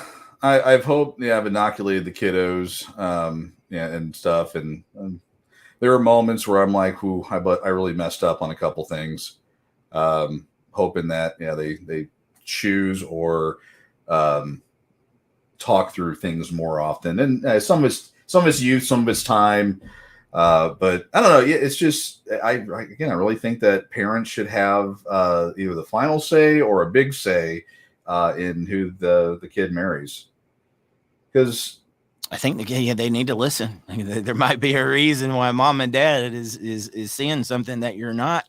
There's a reason why they have that experience, because they're way older. They've been in this world for a little while. They've seen some things.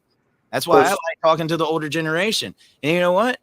A lot of people say that the boomers, they were so misguided. But you know how many boomers I talk to that when they ask me what I do and I tell them I'm dad talk, well, what do you talk about? The challenges men face in divorce. Well, I don't guess I would watch that. I've been with mine 50 years. And I'm like, dude, I'm so jealous. Oh, yeah. Your generation had it right. There were some things you had wrong, but in that particular instance, you had something right. There's actually, kind of back on the having one question that I just would love to be able to ask is to sit down with my ex-wife and go, when my kid, and I have 2 boys, bio, and 1 bonus daughter, but for the bio boys, to go. So I just have a quick question for you. So when your daughter-in-law does to your son the same thing that you did to me, what are you going to say? Just curious. Just ballpark it for me. I would love to ask that question.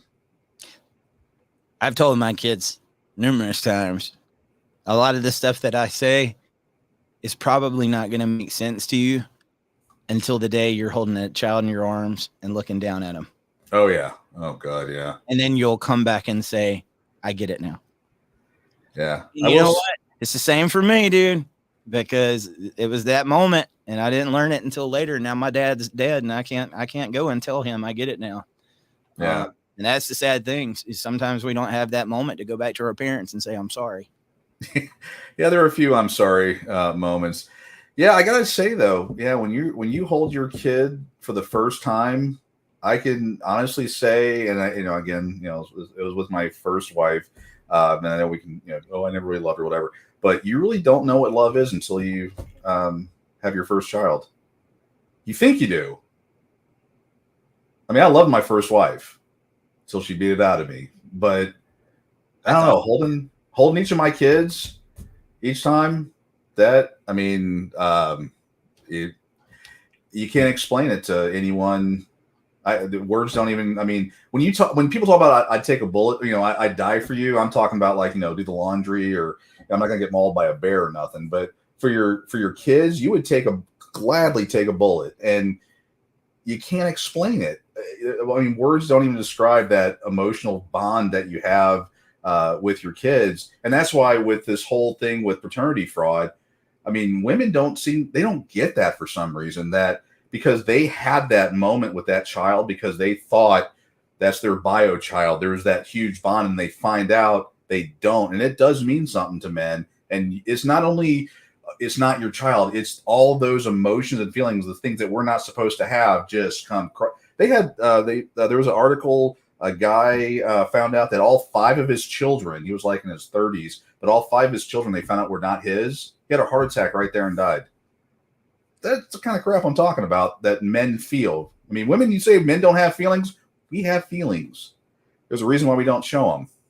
You know, talking about the simp and the blue pill and how, you know, these guys can make excuses. I hope they never see this.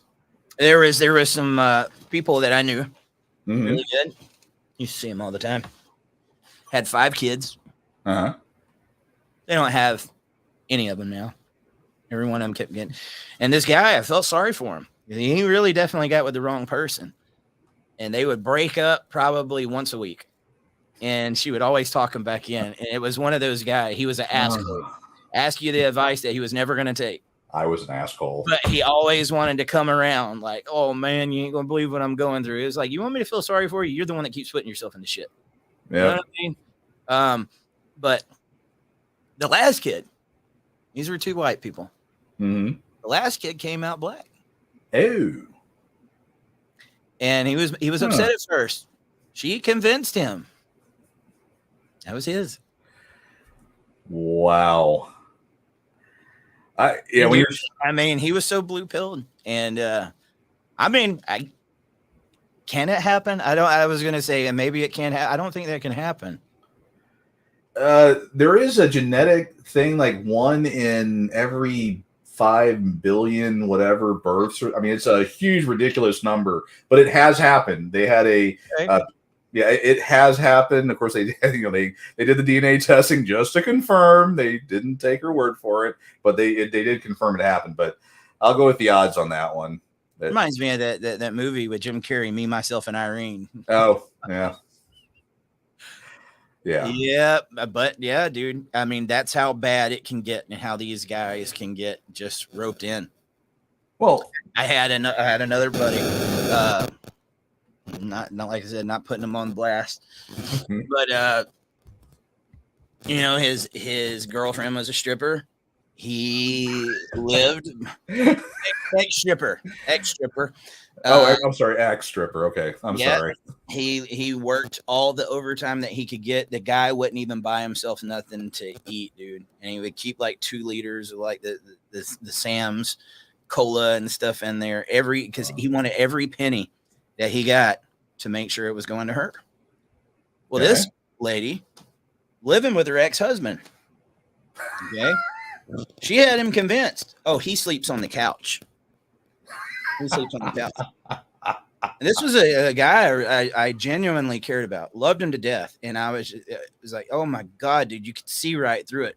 I didn't know it.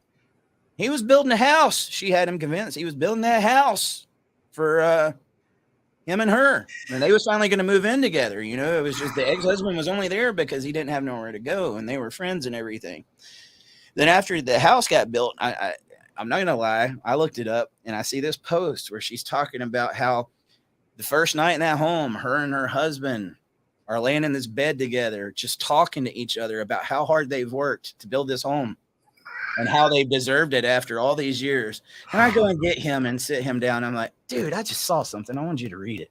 And I watch his face just start turning red because he realizes, like, neither of them work. I'm the one that built this house. I've been doing it. And he was like, I'm done. She swore to me. And, he's like, I'm going to go talk to her right now. I was like, dude, I know you too good. Don't go over there. Because all you're going to do is get over there and you're going to get convinced and you're going to get just pulled right back into it. No, I'm telling you, I'm done this time. Never heard from him again. There you go. That's been 17, 18 years ago. Somebody I grew up with, loved him to death. Yeah. I was an asshole for years. So I was a simp. I was an asshole. My lifelong heterosexual life mate. He was always there for me to listen to me cry on his shoulder about what the latest nonsense that my ex was doing to me, and I try to start getting and then get but I believe in marriage. I believe in lifelong commitment. I believe in this. I was an idiot, complete idiot. Not me, dude. I hit it. If there was ever any problems, You I hit just it? tried to hit it and try to make it look like it wasn't happening. I didn't go. I didn't even want anybody to know. Oh, I covered crap up too. Yeah. Even after I got divorced, I just wouldn't talk about it. I didn't want to talk about it to anybody. I didn't want people to know what had happened to my family. And people are already talking about it. They are. Right. So you got the different elements on it. But some of these guys, I mean, when you tell stories like that, you can't help but to go back to what we was talking about earlier. These are people that don't love themselves enough. Oh yeah, like I had a PowerPoint about what a worthless person I was. I would look at it every single day, and that's where I got to in my simp world. I mean, I've told a number of times about how the exciting part of my day was if there was blue water in the toilet bowl at my job. That was how I determined how my day was going to go. I mean, that's just how bent out of shape I was and how much I simped. I am obviously not that person today, and I would encourage everyone to get to that, to get from the blue bowl mentality to a MGTOW philosophy as quickly as you can, because they're not going to. That's the thing. They're not going to change. People will use you and push you to your limit. That's just the way people are designed. That's how they do things. How much can I get away with you? And every inch you give them, they're going to take it. That becomes the new starting line. It's just going to keep going. There are certain ones, like I want every marriage to work. I want every relationship. Yeah. I don't want any families to break up. There are those situations where when you start seeing it, dude, like, why are you there? Like, you're just going to have to get out. I've heard people say, like, it should be illegal to get divorced. I don't believe that one bit. No. There is cases like, man, in my case, dude, what do you want me to stick around for? There is people that justifiably get divorced, right? Maybe they could have chose better, okay, but that doesn't excuse the living hell that these guys are going through. And there needs to be some type of relief. And adultery and all this other stuff should be held accountable in court. It should be where, when that happens, the other person gets the shirt on their back and they get escorted out. I mean, documented, verified, they did it. They should get nothing. But no, they get cash and prizes. Somebody made a mistake, goes and sleeps with somebody else, even though they was married, had kids, had a mortgage, had all this other stuff. And because they made a mistake, now the divorce is happening and she's going off with Oscar Andmeyer and leaving the husband in the dust. And then she gets all the stuff because it doesn't hold up in court. Something is wrong. And there's people that want to keep saying that we need strategy inside of those courts. Those courts are a scam, dude. They are a scam. And I guarantee you, any of those politicians, those family court judges, those attorneys go through that same situation, they would be sitting in the same exact chair that we are right now, Dwayne, saying the same exact things. Mm-hmm. But if they're not going through it, they make money from it. They make money off of misery. We need to just completely shut these courts down. Oh, yeah. No question about that. There's no reform. Actually, in the Dad Talk Today support group, there was a gentleman that was talking about that. What can we do? Can we have a rally? Can we talk to a judge? Maybe it's more education. I'm like, no, none of that. It's all a point there. I mean, just in case people don't know, your judges, your legislators, everyone knows about these issues. There is no amount of education that's going to work. They know what's going on. It has to be dismantled. What's funny is people think raising the awareness and changing the culture is the hardest thing to do. When I tell you changing the legislation in the family courts and through politics and stuff, we've been there. I've done that. That's the hard thing to do. Mm-hmm. It's damn near impossible. They're going to fight you every step of the way.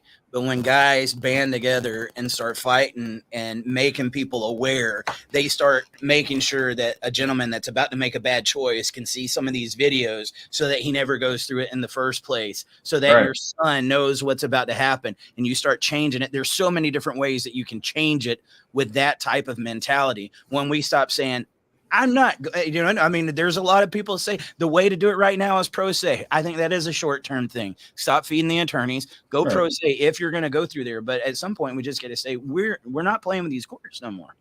Yeah. We're not. Yeah, it's. Am I crazy when saying that, Dwayne? I mean, serious. I mean, I've really sat there and thought about it because I mean, it just sounds like every day that goes by, I get more like a negative Nancy on this.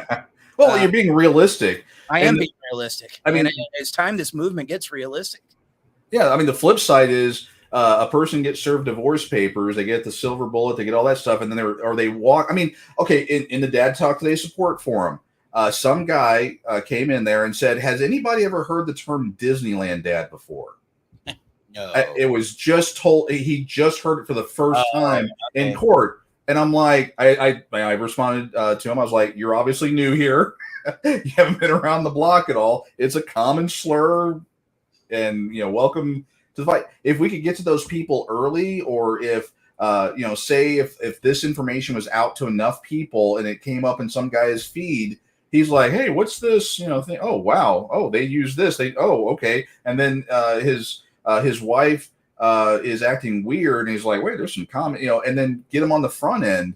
Or one of the favorites is when you're going through a divorce, and then she invites you over for one last night. And what that turns into. So idiots fall for that one. I'll perfectly explain the whole thing behind Disneyland Dads, and the courts created Disneyland Dad. And I think one of the ways of pushing back even at that is by giving people the truth and having conversations that, probably, I don't even know if we've been able to explore yet. When you only get to see your child once or twice a month, and it's every other weekend, that amount of time, you add that up to, every year, the amount of days that you are not getting to see that child, you are not getting to bond, you're not getting to help in raising them or anything. Right. Every time you see that child, you're having to readjust, you're having to relearn who they are. And the bond is very hard to create, that solid bond like you would have with a kid that is inside your home that you're actively taking care of, or one that you would have half the amount of time when you're only seeing them every so often. So these dads make the most out of every moment they can. They try to take them somewhere fun to break the ice. There's so many different things that goes into that. I know what that was like, dude. I had kids that grew up in the house with me, and it was so much easier to bond. And then you got the kids that didn't grow up in the house, and it felt like you had to relearn everything about them every time. And then what happens for that kid that sees you raising these other kids in the house, and they only get to see you every once in a while? They treat me different. Yep. They treat me different. I'm sorry to tell you, honey, you are being treated different, but it's not my choice. Right. It's not my choice. They create Disneyland Dads. And for these dads that are going and spending their money and trying to make the most out of every moment to put a smile on their kid's face, we should be praising that, not demonizing it. Yeah, they look at it as a bad thing. But yeah, if you're getting if you're going to see your kids 2 days out of the month, or 4 days out of the month, what do you like scold them or make that time bad? You haven't seen them in an entire month. You're wanting to create those memories, and you're willing to do whatever you can to do that. Yeah, dude. I mean, that's hard. That is hard.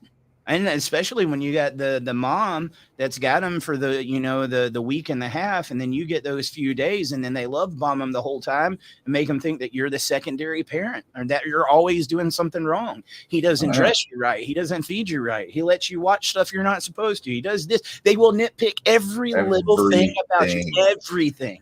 Everything, guys. And so he's doing what he can, trying to bond with his child. And anything that a dad does, I mean, he's damned if he does, damned if he doesn't. Well, imagine having 100% time with your kid. It's hard raising your kids on its own. I mean, they're changing every single day. Every day they come home from school, they're almost different. And then you're not going to get to see them for a week or two. They're being fed whatever. They have a whole different set of rules over at the other house. And then they come over to you. They got to adjust to you, your rules, everything else in that house. It's hard enough to raise kids when you have them 100% of the time. Dude. Yeah. I mean, that was one of the hardest things for me is rules. And not all the time. Typically, dads are going to be a little bit more strict. They ain't going to let you talk to the boys as much. They don't want you on the social media as much.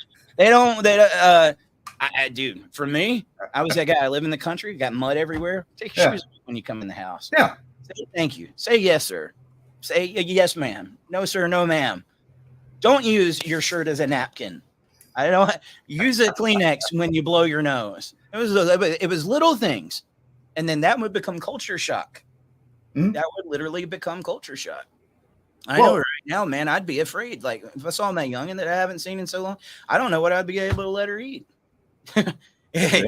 Everything I did would be wrong. Everything. Well, and then you have the other parent or the counter parents. I had 50-50 at the time with my oldest son, and he got in huge trouble at the house. I took his driver's license away. You know what my ex-wife did? Drove his happy ass down to the licensing bureau and got him a new driver's license. I took a cell phone away. The other gave the cell phone. Yeah. After the child is literally getting in so much trouble with a cell phone. Yeah. All of the trouble stems around this cell phone. Young teenager. And dude, in my day, I didn't get my cell phone taken. I got my butt worn out. I didn't do that. Taking away a cell phone, if they're getting in trouble with a cell phone, is not that big of a deal. Right. But when you go and counter parent and say, no, you can have it. You want social media? You can have it. Right. They teach these kids how to hate their fathers. And that in and of itself is a form of alienation, dude. Oh, it is. They alienate with the rules. The child is going to want to go with the person that affirms them and does everything, and they're children. They're going to make mistakes. And that comes from these moms wanting to be best friends and not parents. Right. And that's why the research shows that these children fare better with their dads after those tender years, right? Right. Oh, yeah. By far. Yeah. It's virtually no different than growing up in an intact family, which certain people hate that data. Oh, yeah. They hate, but the data is the data. They don't really care about your feelings.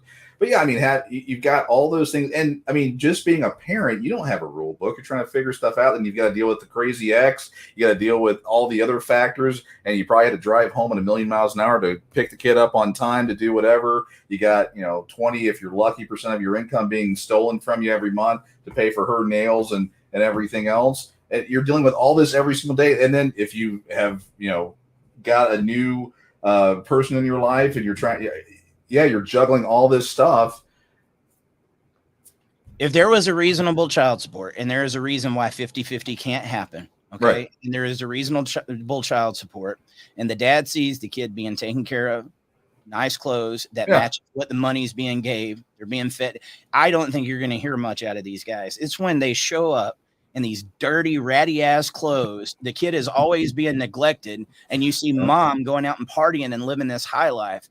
Dude, I mean, these guys have absolutely every reason to speak up and say what they do. But if they do, it's because they're being about themselves. No, him saying that I'm giving money to my ex and she's spending it on herself and not my child is not him making it about him. He's making it about his child. Right.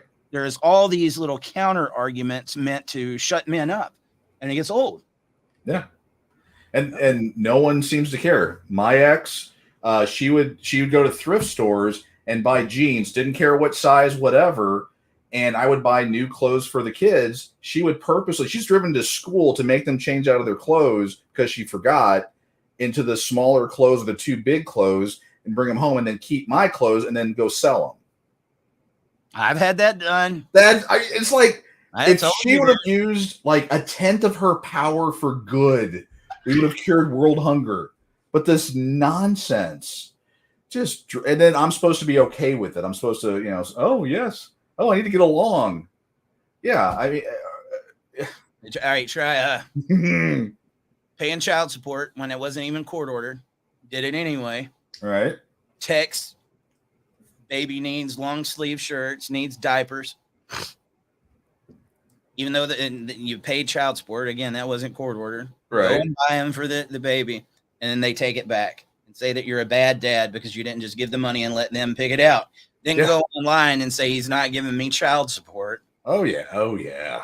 I've been through all of that crap, and then asked to see your kid, and then they say no and won't ever let you see your kid, but he won't come and see his kid. Right. Yeah. Oh God, I love that one. I guess you just don't want to see your child now. Oh. And then what does it become? All you gotta do is take him to court. All you gotta do is hire an attorney. Yeah. That you got to take off for that gets postponed 3, 4, 5 times. And then when you finally do get in there, everything you've said isn't looked at, read, whatever. You're a piece of trash, and you walk out there with a higher child support order. Yep. Tell me, please, someone in the comments, tell me I'm lying. Tell me I'm full of crap. Somebody. I'm giving Oh, absolute, wait. I'm giving absolute personal stories. Yeah. Oh, yeah. Me too. Yeah. Well, Dude, the attorney that was telling me last night that, I was unfairly doing that with attorneys talking about the 10,000 retainer, 500 an hour. If you want your children, you'll do this. That was personal experience. That was what I was told. You can't tell me that's a lie. And then dude, a lot of times the stuff that I say on here is just stuff that I went through. I don't make it about my personal thing. It's just, I have knowledge in it because I've been there. And then all the guys that show up, I know this, I've been through this. And it's like, I wonder how, I wonder how I knew what to say. It's not that these things aren't happening. These things are happening.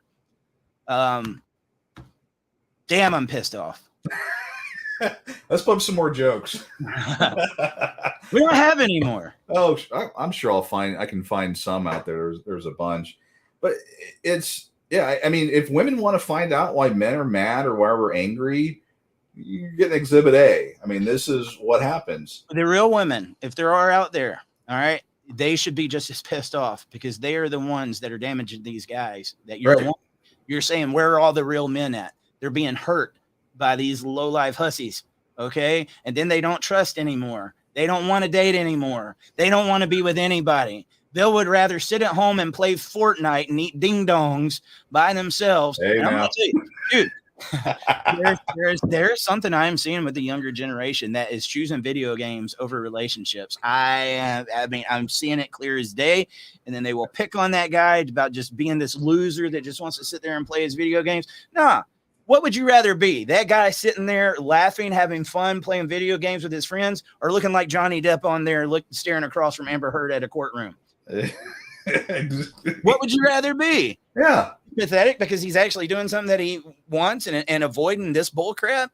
Nah, I mean, right now, unfortunately, Fortnite seems like the better option. And it's because you haven't gave him any better options. Give him a reason. Yeah, I don't know if it gets too personal telling me to stop, but with your current marriage, do you ever live in fear of that it could happen? I did the first several years of my marriage. I did. I only allowed myself to get so close, and I look back at how good my wife was because she put up with stuff that women shouldn't put up with because I had walls put up. Yeah. I was trying to find every reason to leave her at one point in time. Oh, I was trying to convince. I've told her this, and it was just because I was afraid of being hurt, and that I had started to look at like all women are like that. I really had, and even though I'm sitting here and I'm pursuing this, and that was one point in time I would talk to my buddies, and I had this one at work, and he'd be like, "Dude, what are you doing?" He's like. What is she doing wrong? Like nothing, but it's coming. But it's coming. And so I did, the hangups from the past, I only allowed myself so far. And I would say, really over the past 2 years, it just every day it goes stronger. When I see myself frustrated, down and out, burnout, where I feel like I'm going crazy in my mind, and I don't feel like there's anybody I can talk to, she's always there. Nothing sounds too crazy to her. She's there for me. She backs me up. When everybody else would be against me, she'll be there. I mean, it's just so many things. I've never experienced that before. So to go back and say that I think I truly loved anybody else in my life, I didn't. Because I'm just now really realizing what love is, dude, because it's a reciprocal thing. I had feelings for people before in the past. But had I really experienced love, this was what I had been looking for. And I'm not saying everything's perfect. Right. We have our things, but she got to see some of the damage. I am damaged goods. I am. Well.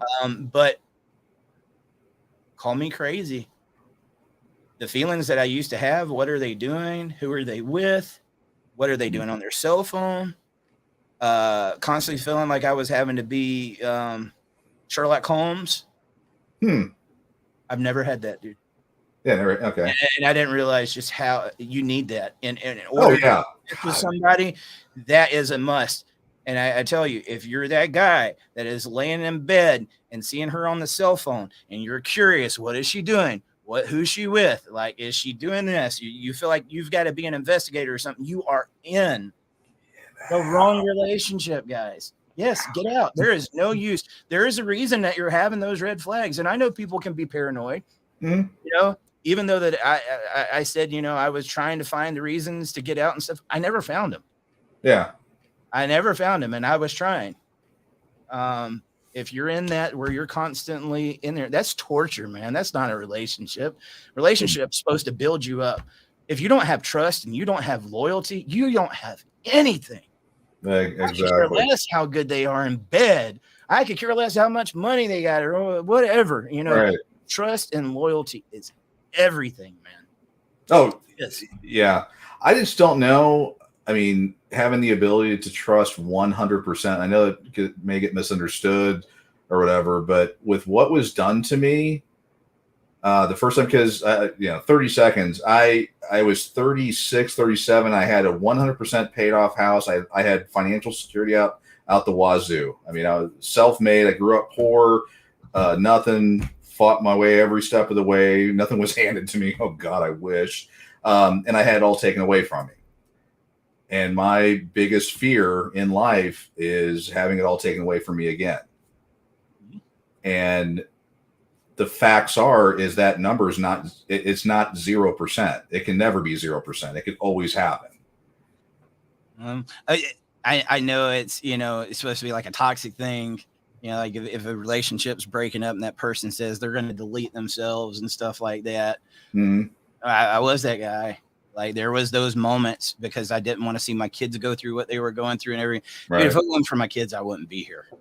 I mean, I wouldn't. There was so many times I just had no desire to be on this earth anymore, dude. Oh, mine's a little different. It was that dark.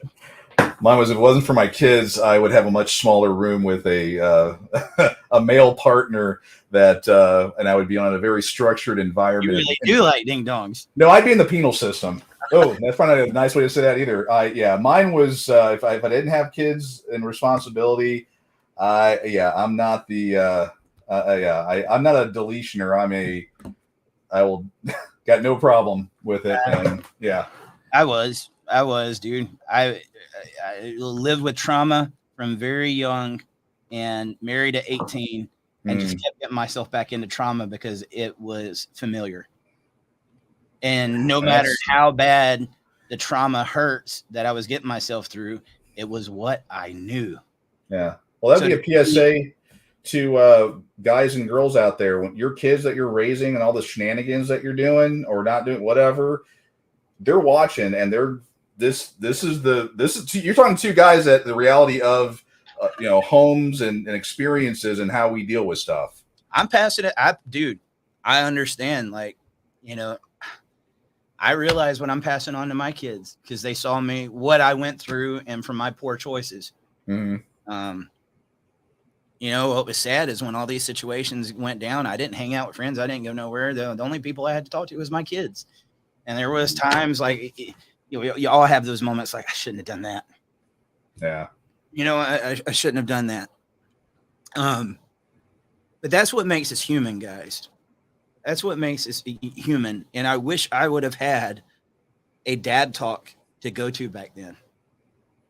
I realized the shortage of resources and that there wasn't a podcast because I was searching for a podcast. Right. I was searching for a platform. I needed one. Yeah. Well, that's how Pissed Off Parents started, is there weren't resources really available. And I'm like, I got to be able to find information and data. That's how Pissed Off Parent happened. So yeah, I mean, it sounds like the same thing for Dad Talk. I just wanted to know I wasn't alone, man. As naive as I honestly thought I was the only one going through it. Yeah. I mean, and because I was trapped inside my own world, my own head. Yep. I didn't know anybody else that was going through what I was going through because my life was work. So I honestly thought I was the only one. Go to work. Just getting in these groups and seeing that I wasn't the only one, seeing that. Yeah. How did you feel that first time you said my ex, blah, blah, blah, blah, blah, and someone goes, oh crap, that's what happened to me. How'd you feel about that? I sat back and watched for a while. Mm-hmm. I sat back and watched for a while before participating. And because of being the man that I was, I blamed myself for everything. I was still trying to find out why it was my fault. Yep. What did I do to cause this? Yep. Been there. Even though like I was pissed at what my ex was doing and stuff, I was always trying to find out like, okay, you know, you're being, you know, whatever, like you have your part in this. Right. What was your part in it? I was always, because I want to make sure that I'm keeping myself aware of my own bullshit. Yep. And that was one of the things, dude. Like, I can sit here and tell you all kinds of crap that I did wrong. You go to my ex, you can't tell you one thing. That's growth. See, that's growth though. That you can say, you know what, I did this. That's the one of the first steps is when you can admit your own BS and that you caused X piece of it. You own it, and I don't care unless you're walking on water. You had at least something to do with it, and admitting that's the first positive step. We did, man. It's just sad. I mean, you can't take that back. You know, I see people all the time. Like, if you could go back and talk to your younger self, what would it be? That's smack him in the head. What would you do? Oh God. Well, and here's I mean, actually my boys and I have had this conversation and I said, I couldn't say get away from her. You know, the first time, you know, whatever happened and I could have walked away or ended it. I would have never got my boys. And that's, you know, that was without that happening, I wouldn't have them. And that's something I think I will say, the first, second, or third, well, the third was the final, but the first or second time she filed for divorce and tried to, you know, get rid of me through her nonsense, I should have not backed off and said, let's work it out. I should have just said, let's cut it. But here's the flip side. Had I done that, see, this is how I've watched too much Marvel and DC and the whole multiverse. Is I'm like, well, if these things wouldn't have happened, I would have never met Brandy. Dude. So this is interesting, guys. What would you tell to your younger self? We got Lord Marco here on YouTube. If you don't know this is he calls himself the death metal dad. Yeah. Probably one of the most intense metal drummers you've ever seen, dude. Really? He will put Slipknot to shame. Check him out. Marco Petrozella. Big fan of the show. He said, well, I wouldn't get married at 20 like I did to an older woman. Gotcha. Steve said, I would tell my younger self, date someone else. Dude, it's an interesting thing. My counselor brought this up not long ago. And yeah, I go to a counselor. I went from once a week, then I went to twice a month. Now it's like once a month and I haven't needed it much, but it was one of the best things ever. I went to a men's rights guy. Men's rights guy, dude. Tom Golden, go after him. I love the guy to death. I'll even say his name because I want to promote that. But one of the questions he asked me was that, like, what would you tell to your younger self? He got me to visualize, can you see that version of your younger self? And dude, I had all these things I wanted to tell him, like, don't do this, don't do this, don't do this, don't do this. Right. It's like, would you tell him that he's doing a good job and that you love him? And dude, I started crying. Ooh. And it was, I realized I wanted to project all that back on him and he didn't know any better. Right. If I could go back and tell him anything, it would be like, believe in yourself. You are good enough. And listen to your heart. That's something I wish I would have knew back then, because that kid didn't think he was good enough. Right. And it's those kids that don't think they're good enough and that don't believe in themselves that makes these choices, dude. That don't know how to put that line in the sand. Right. You know? Confidence, dude. So many people lack confidence. There is a fake sense of confidence, especially with social media, because I can get likes on pictures. I got confidence. That's not confidence. No. Yeah. That's not confidence. Having to show your boobs on Facebook is not confidence. Yeah, I do it. No one likes mine. I don't know what's going on here. You ain't kidding. You ain't kidding, dude. I don't know. I squeeze them together and everything, and no one cares. They throw up. They do the barf emoji. But I guarantee you, had you loved yourself more, oh yeah, respected yourself more, all these things that you're saying that it would have never happened. Yeah, because you wouldn't allowed yourself to go through that. You cared about yourself more than to go into that as blindly as you did. Yeah. But it made us who we are. But you know what? All that doesn't mean anything anyway, Dwayne, because you can't do that. You cannot change any of that, guys. Yeah. But you can the person that you're talking to right now in this screen or in that mirror, right? Yeah. And so we are. This is the time. This is the time that we can change it. And what you do now predicts the future. And that's why this movement depresses the shit out of me. Wait. That's why, that's why I had to, because there's a lot of toxicity in the movement. I think we can both probably agree on that. I don't think about that as much anymore. I used to. Yeah. And I realize that there's people that want to see change. Everybody's got their own ideas on how to do it. One thing I would say is I need a dad talk, but some of the other stuff that I've seen, there's people that probably end up off way worse when they come to some of these groups because it's just, I don't know. We need to build a brotherhood. We don't need more chiefs. We need more Indians. Yeah. You know, not that I don't want to be a chief. I just want to see it get through, dude. I'm only here because I want to see it happen. I've wanted to run many times. Well, there's Dad Talk Today support group, which is a place where people can get in there, talk, maybe even talk about doing stuff in your area, put things together. Actually, I know on the website that I recently pulled back up online, there was a section that shows people what you can do in your area to affect change, or at least get that ball rolling. Do some positive stuff with it. Get in there, ask some questions. Yeah, in the support group, lean on the brothers and sisters that are in there. I will tell you, I mean, even, of course, there's advocates I could care less about. But even for a lot of them, you know, there's not a day that goes by that I don't think a lot of these guys are just sitting there trying to ponder what's needed. It's not from a lack of trying. And I think that frustration builds up sometimes, and it's easier to point the finger rather than say, I need to work harder. I need to do something different. Right. We need to get more people involved. We need to stop putting it off on the next person. I don't have the time to get involved. I don't have the money to get involved. I'm at work all the time. You know what? When that gets passed to the next person and they pass it off to somebody else, I've seen organizations, dude, that has way more people, way more funding than Dad Talk, never be able to accomplish what we were doing here because they pass everything off to everybody else and it never gets done. You know, at some point in time, somebody's got to say, I am a part of this. Like, it sucks, but I got to get my hands dirty. Yeah. Yeah. And doing little things like share, subscribe, become a member of Substack, get involved in the other organizations, share this information out there. And then, actually in the Dad Talk Today support group, one of the original poster, I'll keep his name private. He was mentioning, he's like, I don't get on here that often. I don't, share or communicate or talk. And I'm wanting things to change. And I'm like, dude, you've answered your own issue in your original post. You don't get involved. You don't talk about stuff. You don't share the stuff. No one else is going to do it. It used to blow my mind when I'd show up to some of these cities and these guys would show up and like, oh, thank you so much. I've been following this. And I'm like, I don't know who they are. Yeah. But they're in the background watching, you know? Stand up. Yeah. You don't know who you're reaching. I'm going to tell you, there is, like I said, a swell of awareness going out there right now where I think it's the perfect time. I've been saying that for a while. I'm hoping these documentaries will be one part of that. Yeah. They are awesome. I mean, just what little tidbits I've had a chance to see. I've been given the privilege of watching that.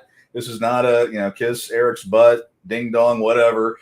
These things are top notch. I mean, when you showed me that when you pulled up the video to show off parts of it, I thought you were pulling like a Hollywood video, and I'm not exaggerating for the folks out there in TV land. It took me a second until your company name popped up there. And that even looked cool. I was like, damn. Yeah. Well, I need to give props where props are deserved. I did the story. I picked the story, the storyline, picked out the people and stuff like that. But the production crew knocked it out of the park on that one. That was it's very hard this is my baby. Yeah. I mean, for the past 4 years, this has been my life's work, guys. This is my baby. And so I have a lot of respect for it. And it's hard to kind of pull back from it sometime and say, I got to let somebody. I'm glad you did. I'll be honest. Yeah, I have done it before in the past, and it's reinforced that, right? So, but this particular gentleman, I just, me and him would talk, and I would realize every time we had talked, we was on the same wavelength. Yeah. And I said, I can sit here and I can, hover over this guy and say, do this. And I was like, dude, get creative. Yeah. I was like, when you get something done, come and show it to me. We'll talk about it. And then, dude, he nailed it. Yeah. I mean, I'm assuming he's a professional Hollywoody. That was his first one. No. Oh, wow. Okay. You would never know. I told him that earlier on the phone. I was like, You nobody wouldn't- would ever know that you haven't done this for years. Yeah. But he is a commercial guy. Makes like big Okay. commercials for like, corporations and stuff like that. But just to see the way that flowed, because I mean, production isn't the same as it used to be, man, because of TikTok, people's attention spans are so short. Every so many seconds, you got to be doing something different. Right. So in 60 seconds, I got to have 12 different transitions. That's 12 different shots in there. Now you times that times an hour, and all the layers and things that's got to be put into that. That is a lot of work. It's a lot of money. It's a lot of resources. Yeah. And it takes a lot of concentration for somebody to sit there. Yeah, you're telling me. I know there's. Well, I make little, 30-second, minute, 8 minute long, whatever's, and at halfway through, I'm like, oh, just click. Okay, they'll just have to deal with it, and I pump it out the door. This was not the case. Every 2 to 3 seconds there was a screen change. The audio was normalized, which was awesome. And again, I know enough that I should do these things when I used to do it, but they did it. They did the audio normalization, the screenshot, the aperture of the lens. I mean, little professionally things that you do in a video. They did a great job on it. So yeah, I'm actually shocked it was his first time doing a documentary as opposed to commercials. I can see the commercial, but yeah, this is something you would expect to see in Hollywood. I mean, the acting. Yeah, the acting, because I don't know. Can I say what some of this? Not specifics. Can I say the word recreation? Yeah, reenactments. Yeah. Okay, reenactments. Okay, I didn't know how much actors that flew out from. Yes, and yeah, you could tell that these were paid people doing it as opposed to Uncle Bob coming in. What was it? There was a movie called was it The Green Room or the? It's nothing. If you know with that or the meme, it wasn't that at all. There was a horrible movie that came out in 2004. Not that at all. This was a professional level movie. I mean, I knew it was going to be good when the actors that have been in several really big shows said this was the best one they had been on. Yeah, the production is blowing away the show I did on A&E. I was like, okay, that's what I was looking for. Yeah, because it's not been done yet. I mean, it just hasn't. It's fine. I'll get a little transparency in here. MJ Hatter said, give your editors and whole team a bonus. Laugh my ass off. Dude, the whole team got paid great. The only person that hadn't got paid was this guy. That's the truth. Yeah. That's the truth. And that's not what it's about for me, dude. I just want to see the stories get out there and get justice. Maybe one day I would like to pull a profit in so I can keep this going. Every moment that I have to take away from this to try to keep it going is just a moment that I can't be in here. And on top of that, you just get frustrated at looking at it sometimes, dude. And I've been there a lot lately and still there. It's taken me everything I can in the past several weeks just to get on these shows and do what we're doing. I enjoy sitting here and talking to Dwayne, but I feel like for the past 4 years, we have repeated ourselves so many times, dude. Yeah. The documentaries is the only way I'm going to be able to get a new flavor on this thing. It's one hell of a flavor. Yeah. It's Rocky Road, mint chip, all the flavors are in there. Yeah, it's a great documentary. Is there a trailer going to be available soon? He's working on it. There's definitely a sizzle that goes on, and that's going on that. I'm working out. There's so many different. Yeah, you're a lot of irons in the fire. Yeah, so many different layers. I was telling Cheryl earlier this week when we got up and met, and I was like, there's days that I've got so much going on that I'll come in here, sit down at the desk, and I'm like, okay, I'm getting ready, and I'll think of all the things that I'm supposed to do, and then 5 hours later, I'm still sitting here, and I haven't done a single thing. Analysis paralysis. Yeah. Yeah, you just got to pull away, man. I mean, everybody gets there. I'm not telling anybody. I mean, I feel sorry for those guys that are in insurance and taxes and all that other stuff. I don't know how they do it. muscle. Just muscle through it. And see here, Steve was saying oversaturation and burnout. Yeah, I mean, happens to the best of us. And then you also want to see the fruits of your labor. You want to see the show, that thousands of views and people commenting and sharing and getting it out there. And when you don't see that, it does. Yeah, you're like, well, where do I invest my time? I know that someone commented before to keep the pissed off parent site up. Yes, I'm keeping this site up. There were a lot of people that were asking about that, and I said, okay. Actually, a meme, an auto-generated meme that I did, got something like a couple 100,000 views, which was crazy.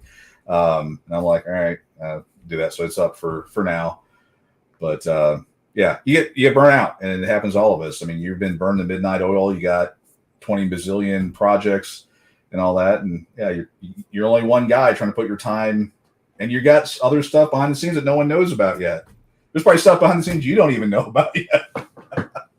Oh, that happens a lot. That happens. Yeah. I mean, when there's very little people that are working towards something, you get more fingers pointed at you. Like, you need to do this. Yeah. One of the most common things I get is like, I need help with my family law case. I'm not an attorney. I don't know what to tell you.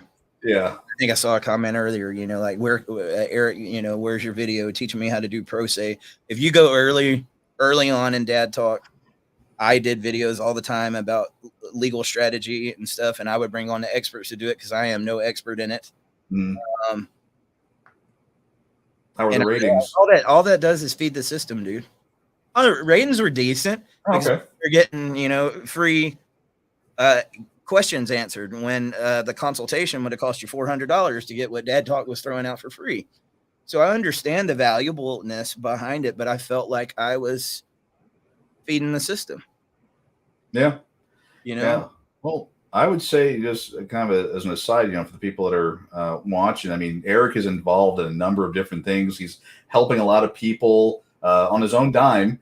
There's a thing, actually, I'll be talking to the gentleman that we talked about earlier this week. He actually called me today, and I'll be reaching out to him later to do that. But Eric is going to be helping him out, getting some of his stuff rolling. I mean, there's a lot of stuff that Eric does that people don't know about behind the scenes to help people on his dime. So, I mean, whenever I would see people like, oh, Eric, it's you have to laugh. I mean, well, that's all you can do is laugh about it, because it's like they have no idea. Their little world is just. When you threaten the system and the industry and people can't argue with what you're saying, the only thing they have left is to go at you personally. Yeah. They don't attack what we say on here about shutting the system down, because they know all you're showing right there is that you want to protect your baby, this system that treats these guys like insects and paychecks. All you got is to try to come at me. I don't care. I'm going to watch that industry crumble, brother. Yeah. They can say whatever they want to about me. And so you gotta realize that's the only plan of attack that some people have. And I don't want to get into that whole thing, but it's just, I've realized that, and I'm not backing down from it. Yeah. I've got a lot of heat from people that used to love this show, that wanted to be on this show, that wanted to be on, because I will not feed their fucking system. Right. And I'm not going to. It's not what we're here to do. Yeah. That's why I'm not going to watch these advocates that have put all this time, blood, sweat, and efforts going and doing these same things over and over, and watch these new advocates that come in here hungry for change go and listen to these maggots that know that they are leading them down a path that goes nowhere. Yeah. And they'll give you this little nuggets, these little wins that seem so great every so often to keep you going down that same path. Yeah. It's what they do. Yep. Just like the lady earlier. Oh, I'm so sorry. You have no reason to forgive me. And then you're bad. But then they come and they do the apologize. They just want to keep you in there. That's what these people do. They want to keep you in there doing these same things because it's profitable for them. I got a middle finger for those type of people. Yeah, well, I mean, you've definitely become a huge target. I would just say personal plea here that for the folks out there, like, share, subscribe, throw a like on there. Let him know, he's not in it alone. I mean, he's going to continue doing what he's doing, but it'd help, Well, I mean, when the whole thing happened with the gaming guy, and they took his stuff off, and then everyone came out and supported him. He was like, "I'm not in this by myself." I mean, it'd be nice, reality is, dude, I could go do a 30-second soundbite that gets hundreds of thousands of views, and then I come on here and do it, and we get to reach very few of you guys because the way the algorithm works. But that doesn't matter. That's how we got to be connecting with our people, and every resource, every platform that we got is precious. Mm-hmm. And the more people that participate and do the like, sharing, and the comment, and the more you make it easier to be able to continue, these type of efforts. Because I tell you, when these people get to the point that that run on passion, that aren't making the money, and they leave, the only ones you got left are the maggots. That's what they feed off of, and they are disguised as the ones that want to help you. Mm-hmm. I'll show you how to get your kids. We'll fix this system. And I've seen it, dude. Yeah, I've seen it. I how do you consider somebody an expert? An expert should be able to find a solution, not feed the problem. If I just get more donations, I'll blah blah blah. Yeah. Not just about donations, dude. I mean, like, what experts, like, people talk about how crooked the attorneys are.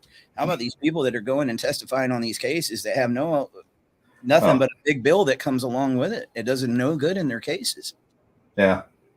Well, if we were to teach people on the front end to be ready for it, like, again, I guess it's not like I'm plugging my site, but if you go to the Pissed Off Parent site under preparing for divorce, there's a whole section. There's one area called the list. And if people read that list, they would probably be prepared for what they need to get ready for. And, but that information, it's not out there. It's not shared too often. But you have these other folks that, tell them whatever they want to do to get that. Oh, whatever you go into, you hire that attorney because you think that's what you're supposed to do. Give me a $5,000 retainer and we'll get you 50-50. I mean, that's their standard spiel for 10,000. I mean, it goes up to whoever you're talking to. And then they're 3 years later, they've lost their great grandkids' inheritance, and too bad, so sad. The people that have been through it, they could, teach those people, you're going to be told this, this, and this, and this, and save some money and heartache. Now, just. I mean, I was reading the comments last night. Like, I went pro se, I still lost my case, but I didn't feed the system. Yeah. Hard to argue with that, dude. You're going to, if you're a guy, usually it's the guys are going to lose no matter what they do. Unless you hire the right law firm that's given the right amount of money to the judge. That's what it boils down to. And there's ways to find out how that works. You're going to lose. So either you can pay your attorney $20,000 to lose for you, or you pay $300 in filing fees to lose. And learn, and you may probably have a better shot. Who knows?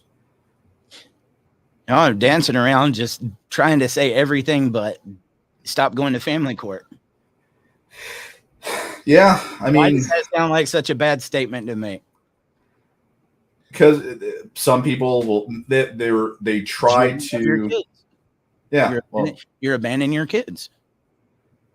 Well, that's been said before. Sometimes abandons a harsh word, but I guess in a way accurate. But sometimes the only thing you can do is walk away. You're going to lose no matter what you do. Cut your losses, wait till they're 18, and then try to reconcile at that point, and hopefully you can. I mean, sometimes that's the only option. I mean, these aren't people want these perfect solutions where you walk in, you hire the right attorney, or you say the right thing, or you present this type of evidence. People should know that's not how it works. This is not Matlock. It never has been. People prey on people's hopes. Oh, yeah. One of the worst industries is the weight loss industry. You're going to have the picture of the fat guy with it. Next thing you know, he's got the 12-pack over here. All you got to do is take this pill. Yep. And people fall for it because they want easy solutions. Yeah, they don't want to put the hard work in. I'll spend thousands of dollars on this easy solution, so I don't have to put in the work. Right. Yeah. I just say if people need change, if people want change, it's going to have to be a societal thing where millions of people get off their dead asses and do something, and that can be as little as like, share, subscribe. I mean, it costs you nothing, just a few seconds to click it. Get involved and change society, change people's minds. The laws will follow, and a lot of it though is society. It's got to be. It's got like, share, subscribe. But it's a lot more than that, because in doing that, then you're putting it off on these guys to have the answer. Well, yeah. And as you can see on the screen, I mean, we're thinking out loud a lot of times. We don't exactly know either. I know that beating the horn and getting the awareness out there is going to do nothing but good. I don't see where that can go wrong when we let people know this is what's going on. Is that going to be the only answer? No, but it's at least a step. At least we could be marching somewhere in the right step, dude. You know what I mean? Yeah. I've lost 4 years of my life, and it feels the same. And I don't plan on failing. That pisses me off. I'm with you. I'm serious. That just lights a fire under my tail, man. So, I mean, they know that you're not going to say that, because that means you don't want your kids. But right. Yeah. It's like the Wizard of Oz. We need to pull back the curtain. Why are guys not wanting to get married? Why are they not wanting to go to family court, Dwayne? Because they know 80 to 90 some odd % of the time they're going to walk out with nothing. They're either going to end up in jail, they're definitely going to end up broke, and usually without their kids. So why do we tell them to go? Like a self-defeating prophecy. Why do you go? I know a guy that he did it, and I got mine. So you know what? You guys can do it too. Oh, those are my favorites. Yeah. I mean, not all judges are like that. Yeah, every once in a while. I mean, there are times that the guy gets custody. There are times that the judge does do the right thing. But more, if you play the odds, more times than not, again, the statistics and the data is out there.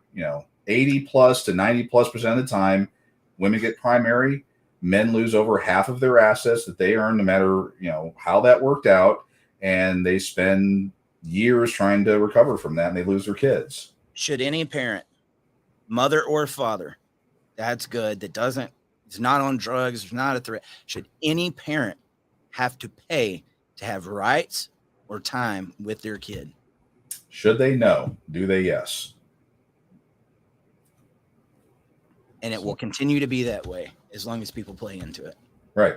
And so I heard for so long, Harry, if you don't go in there and you don't hire an attorney and you don't do this, people are going to think, oh, you didn't want to do with your, anything to do with your kids. It's going to come back to haunt you. Bullshit, dude. Yeah. I'm not up here doing what I'm doing just to pay lip service or to make a show. I mean, I truly believe in it. I saw the evil that went in behind that system. And a lot of these dads are doing everything they can just to get through their day. And they want to be with their kids. What about the system? That doesn't make sense. And if you continue to go along with it, you become a part of the problem. Yeah. And I'm not faulting any of the guys that done that. Again, some of them got some good results, but I know way more that got the other side of it, and they never should have had to go through it in the first place. Yeah. It's a sexist system. It is a sexist system. And it was designed that way. Oh, it's designed to extract every penny they can from you. And yeah, I mean, if you're anyone playing the odds, if they say you're going to spend all of your assets, you're going to go through emotional turmoil like you would never believe, you may end up in jail, because when you start trying to push back with your attorney, I mean, the two attorneys are buddies. They have figured out down to the penny how much they can both extract out of you. I actually made a little video called Court Pong, and it's basically a ball that goes across, and they've already figured out who's going to win. The judge and both the attorneys, they're all buddies. They're all golf buddies. They know exactly how much. We have them on the record saying you guys are going to make so much money. They know. And when you get in there, you know you're going to lose. Why? I mean, sometimes the only way to win the game is not to play. And it's not really winning. You're not going to win. You're going to lose. You're going to fall with style or whatever from Buzz Lightyear. Yeah. I mean, you got to figure out what makes more sense. Losing everything you have, going to jail, et cetera, or you know what, do the best that you can when the kid's 18. Try to reconcile when they're an adult. Sometimes that's the best solution. Dr. Brooks McKenzie on there. End up in jail, you must be on drugs. Yep. All right, guys. Can I show one last thing here? I did present this. I wanted to show off the cake. Let's see if I can get my mouse over here. We were talking earlier about where is it here? There we go. This was my wedding cake. It's cool, dude. Yeah. Which bass player do you get on there? Cliff Burton. Oh, okay. Yeah, I got Cliff. Yeah. And that actually is in the Metallica room right now. I actually have an entire room dedicated to Metallica. Awesome. I'm a huge fan. But yeah, I know that Metallica's been through a couple bases over the years. But that was my, and I tell everyone I know about that one. That's how much my wife loved me. Yeah, dude. I mean, we have some ladies that mean the world to us. And it's again, when they can't argue with what we're saying, it becomes character assassination, put labels or something on you, and you got a couple of options. You can either address it or you can move on, because there is no amount of addressing it that makes it go away. They're just going to keep doing it. That's the world that we live in. Yep. And if there's one thing I have learned over the past 4 years is to keep your, eyes forward and forget the bull crap, man. And you guys have to do that every single day as fathers. Mm-hmm. I know there's a lot of you that have a lot of stressful situations, but you continue to get up and you continue to go out throughout your day. And one thing I can say, and I mean this, and I love you guys so much, that's why we're still here, is we need your help. We need your help in so many ways. In so many ways. And understand, like, we don't have all the answers. But we're trying. And if people don't support the efforts that are going through, we do it for nothing. That's a lot of time and effort to put into these things. So get out there and support it, because it's going to take a lot more than what we got now to change this thing. It really is. Celebrities piss me off so bad. The ones that have so much influence that could send a tweet or do one little single thing and make this world a difference, raise funds, all these things. They don't realize the power that they actually have. And they'll talk about their case, and as soon as it's done, they're going the other way. Yeah. Mm-hmm. I get the sentiment, though. I mean, sometimes the last thing you ever want to talk about is what you went through, but you got to do it. I didn't get this sentiment, and I still don't to some extent, but in a way I do, because you got to take care of yourself before you take care of anybody else. Right. There are some people that want to help people. And I'm going to tell you, they get screwed. A lot of times they get screwed before anybody else, dude. If you're an empathetic person, it's a lonely road, and it's challenging. Yeah. Dude, I've noticed like even changes in my attitude altogether. Here recently, I got a hairpin trigger. Yeah. I do. It's like, and it might even be coming off on the show. If it does, I'm sorry to anybody that saw it. It just changes everything about you, man. Once you see some of the things that we're seeing, these kids, seeing a picture of a kid in a casket is probably one of the most damaging things I've ever seen. Especially, 1-year-old baby boy, seeing it. Yeah. There's going to be more of those cases. Unfortunately, there will be. Yeah. And I don't want to report on them anymore. I don't. Someone's got to, though. I mean, it's gotta be done. But I understand, why it's hard to do that. I mean, that's one of the reasons why I've pulled back as much as I had. It was actually, I think I've told you about this. It's impacted my health. I mean, no BS, no whatever. I mean, I was physically sick a lot, and when I pulled away and stopped, because a lot of it was I would be up at 3 a.m. trying to figure out how can I do something that's gonna make a change or fix something, and no support, and how can I do this? And it obviously it wore me. And then once I said I'm done, my health turned around. I mean, I'm 100% different than I was 2 months ago. It's crazy. You see how crazy these cases are, and you expect that other people are going to have the passion and the same feelings that you do. And so, well, maybe it just takes that person going out there and making that leap of faith, and other people are going to come. You realize, man, it's just, there's so much going on in the world that it doesn't exactly go that way. No. Well, I mean, I know we had that, the submersible thing last week, and the way people responded to it. I mean, again, I'm not, whatever. I laughed along with a number of the jokes. Not, no lie there, but people have gotten cold to all this stuff. And, they have. If you can taking the tinfoil hat off. I mean, I've tinfoiled that scenario myself, but at the end of the day, 5 guys gone. Well, not only that, dude, we know less about what's down at the bottom of the ocean than we know what's in outer space. Yeah. It took some balls to do that. They knew what they were getting themselves into, especially in that thing with a little video game controller. It was crazy, but they did it, and they were explorers. And you know what? People can laugh at those guys, but those are the guys that were crazy enough to go out there and try to explore and find out what's going on. We need to know what's going on down there. I think. I don't know. I don't know. I'm genuinely curious. I'm not gonna lie. Like, I've always wanted to be that guy to go down to the Titanic. I was told it was $100,000, and which was way out of anything that's ever going to be reality for me. And then I hear it was $250,000 to go down in that.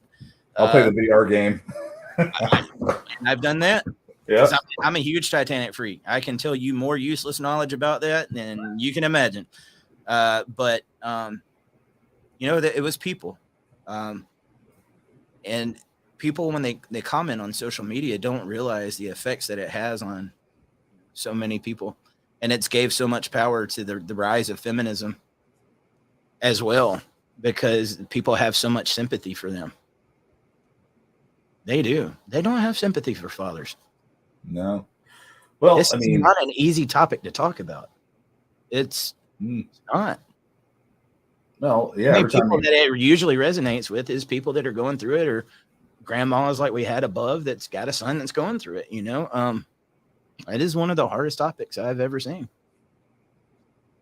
These things, unless you're going through it, most people have no idea what's going on. I was actually talking with a guy who runs a streaming call show and all that, and I was talking about equal shared parenting and custody interference, and he's like, and he's my age. He's like, I have no idea what you're talking about.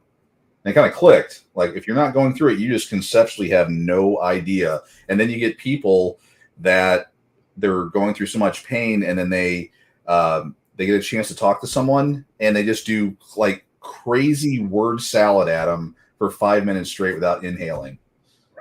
The general consensus is that's just the way it is, and that's the way it's always going to be. Yeah. I've had people that wanted to get involved, and then they get involved claiming that they're backing me, and then tell me in the same breath, like, Eric, why do you keep talking about this with dads? It's always been that way. You're not going to change it. And I'm like, what the hell are you doing here then? And then why are you here? Are you really? Yeah, I set off my crickets. Yeah. I mean, seriously, why are you're already defeated? Yeah. The sad thing is they're telling these guys to get involved. You got to realize you're going to be defeated more times than not. That's just the truth to it. And it's going to continue to be that way for a while. But even now, I'm at a loss for words. I think it's probably time to wrap it up there, Dwayne. I got to show my Metallica cake off, so I'm good. I just say, for everybody, get out there, make a difference. I mean, little steps, get positive, be positive in who you are. Get out to the Dad Talk Today support group. If you're going through some crap, get out there. I'm an admin. I see a lot of stuff coming in. Please keep it on topic. I will delete those things immediately if they're not. and get those out and get the community. People are there to help. They are there. Be better than you were yesterday. All right, man. We'll do it again sometime soon. Bye, everybody. Where is it? Never stay as long with regret.